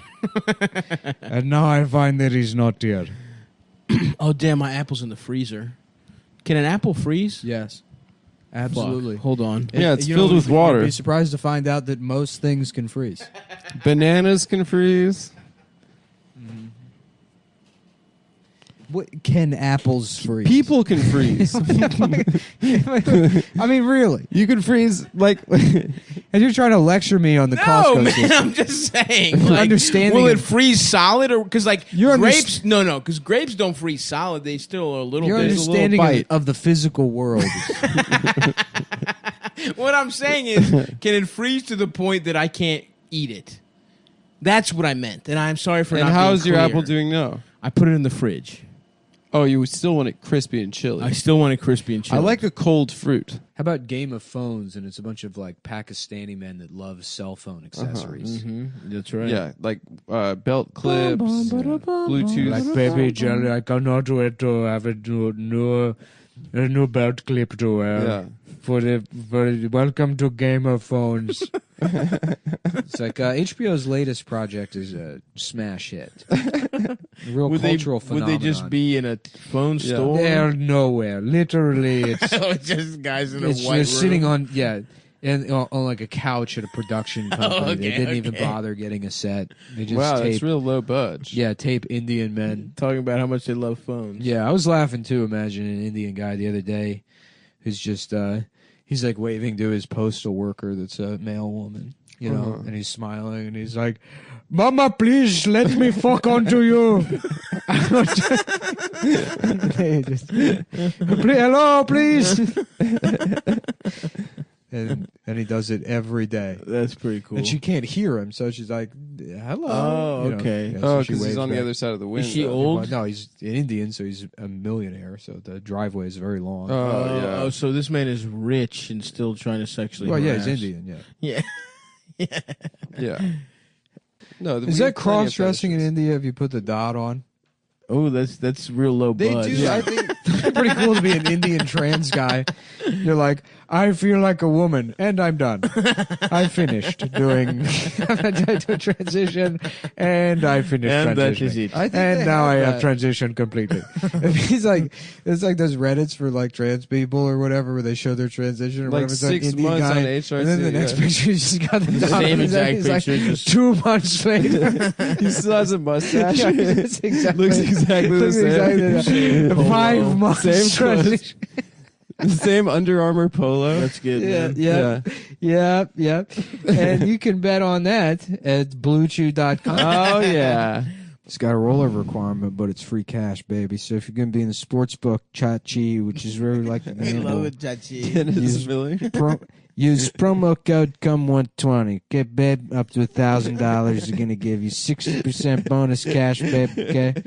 Which turn $1,000 into $1,600 to play with. Cool guy, baby, cool guy. Okay, Indian baby, Dennis cool, Miller. baby, yeah. Cool baby, guy, baby girl. Chachi, cool guy, baby girl money. Once again, that's betdiasai.com 120. Let's start the show. Black Lives Matter. Matter to who? Not to Indian Dennis Miller. I'll tell you right now, the Black Lives Matter movement is like if the Hammurabi Code was written by Joseph Sarzinia if Sultan Mehmed IV wrote a reply letter to the Zaporizhian Cossacks. And he said, That is what the Black Lives Matter would be. right. He said, I have never seen such insolence since Kubla Khan rode into I don't know, whatever gay shit. Hey man, it's done. You don't have to prove anything else. Indian Dennis Miller's good enough, man. It is one thing I gotta prove. Get my dick sucked. Yes, I know how to get my dick sucked. I know how to do it. Mm-hmm.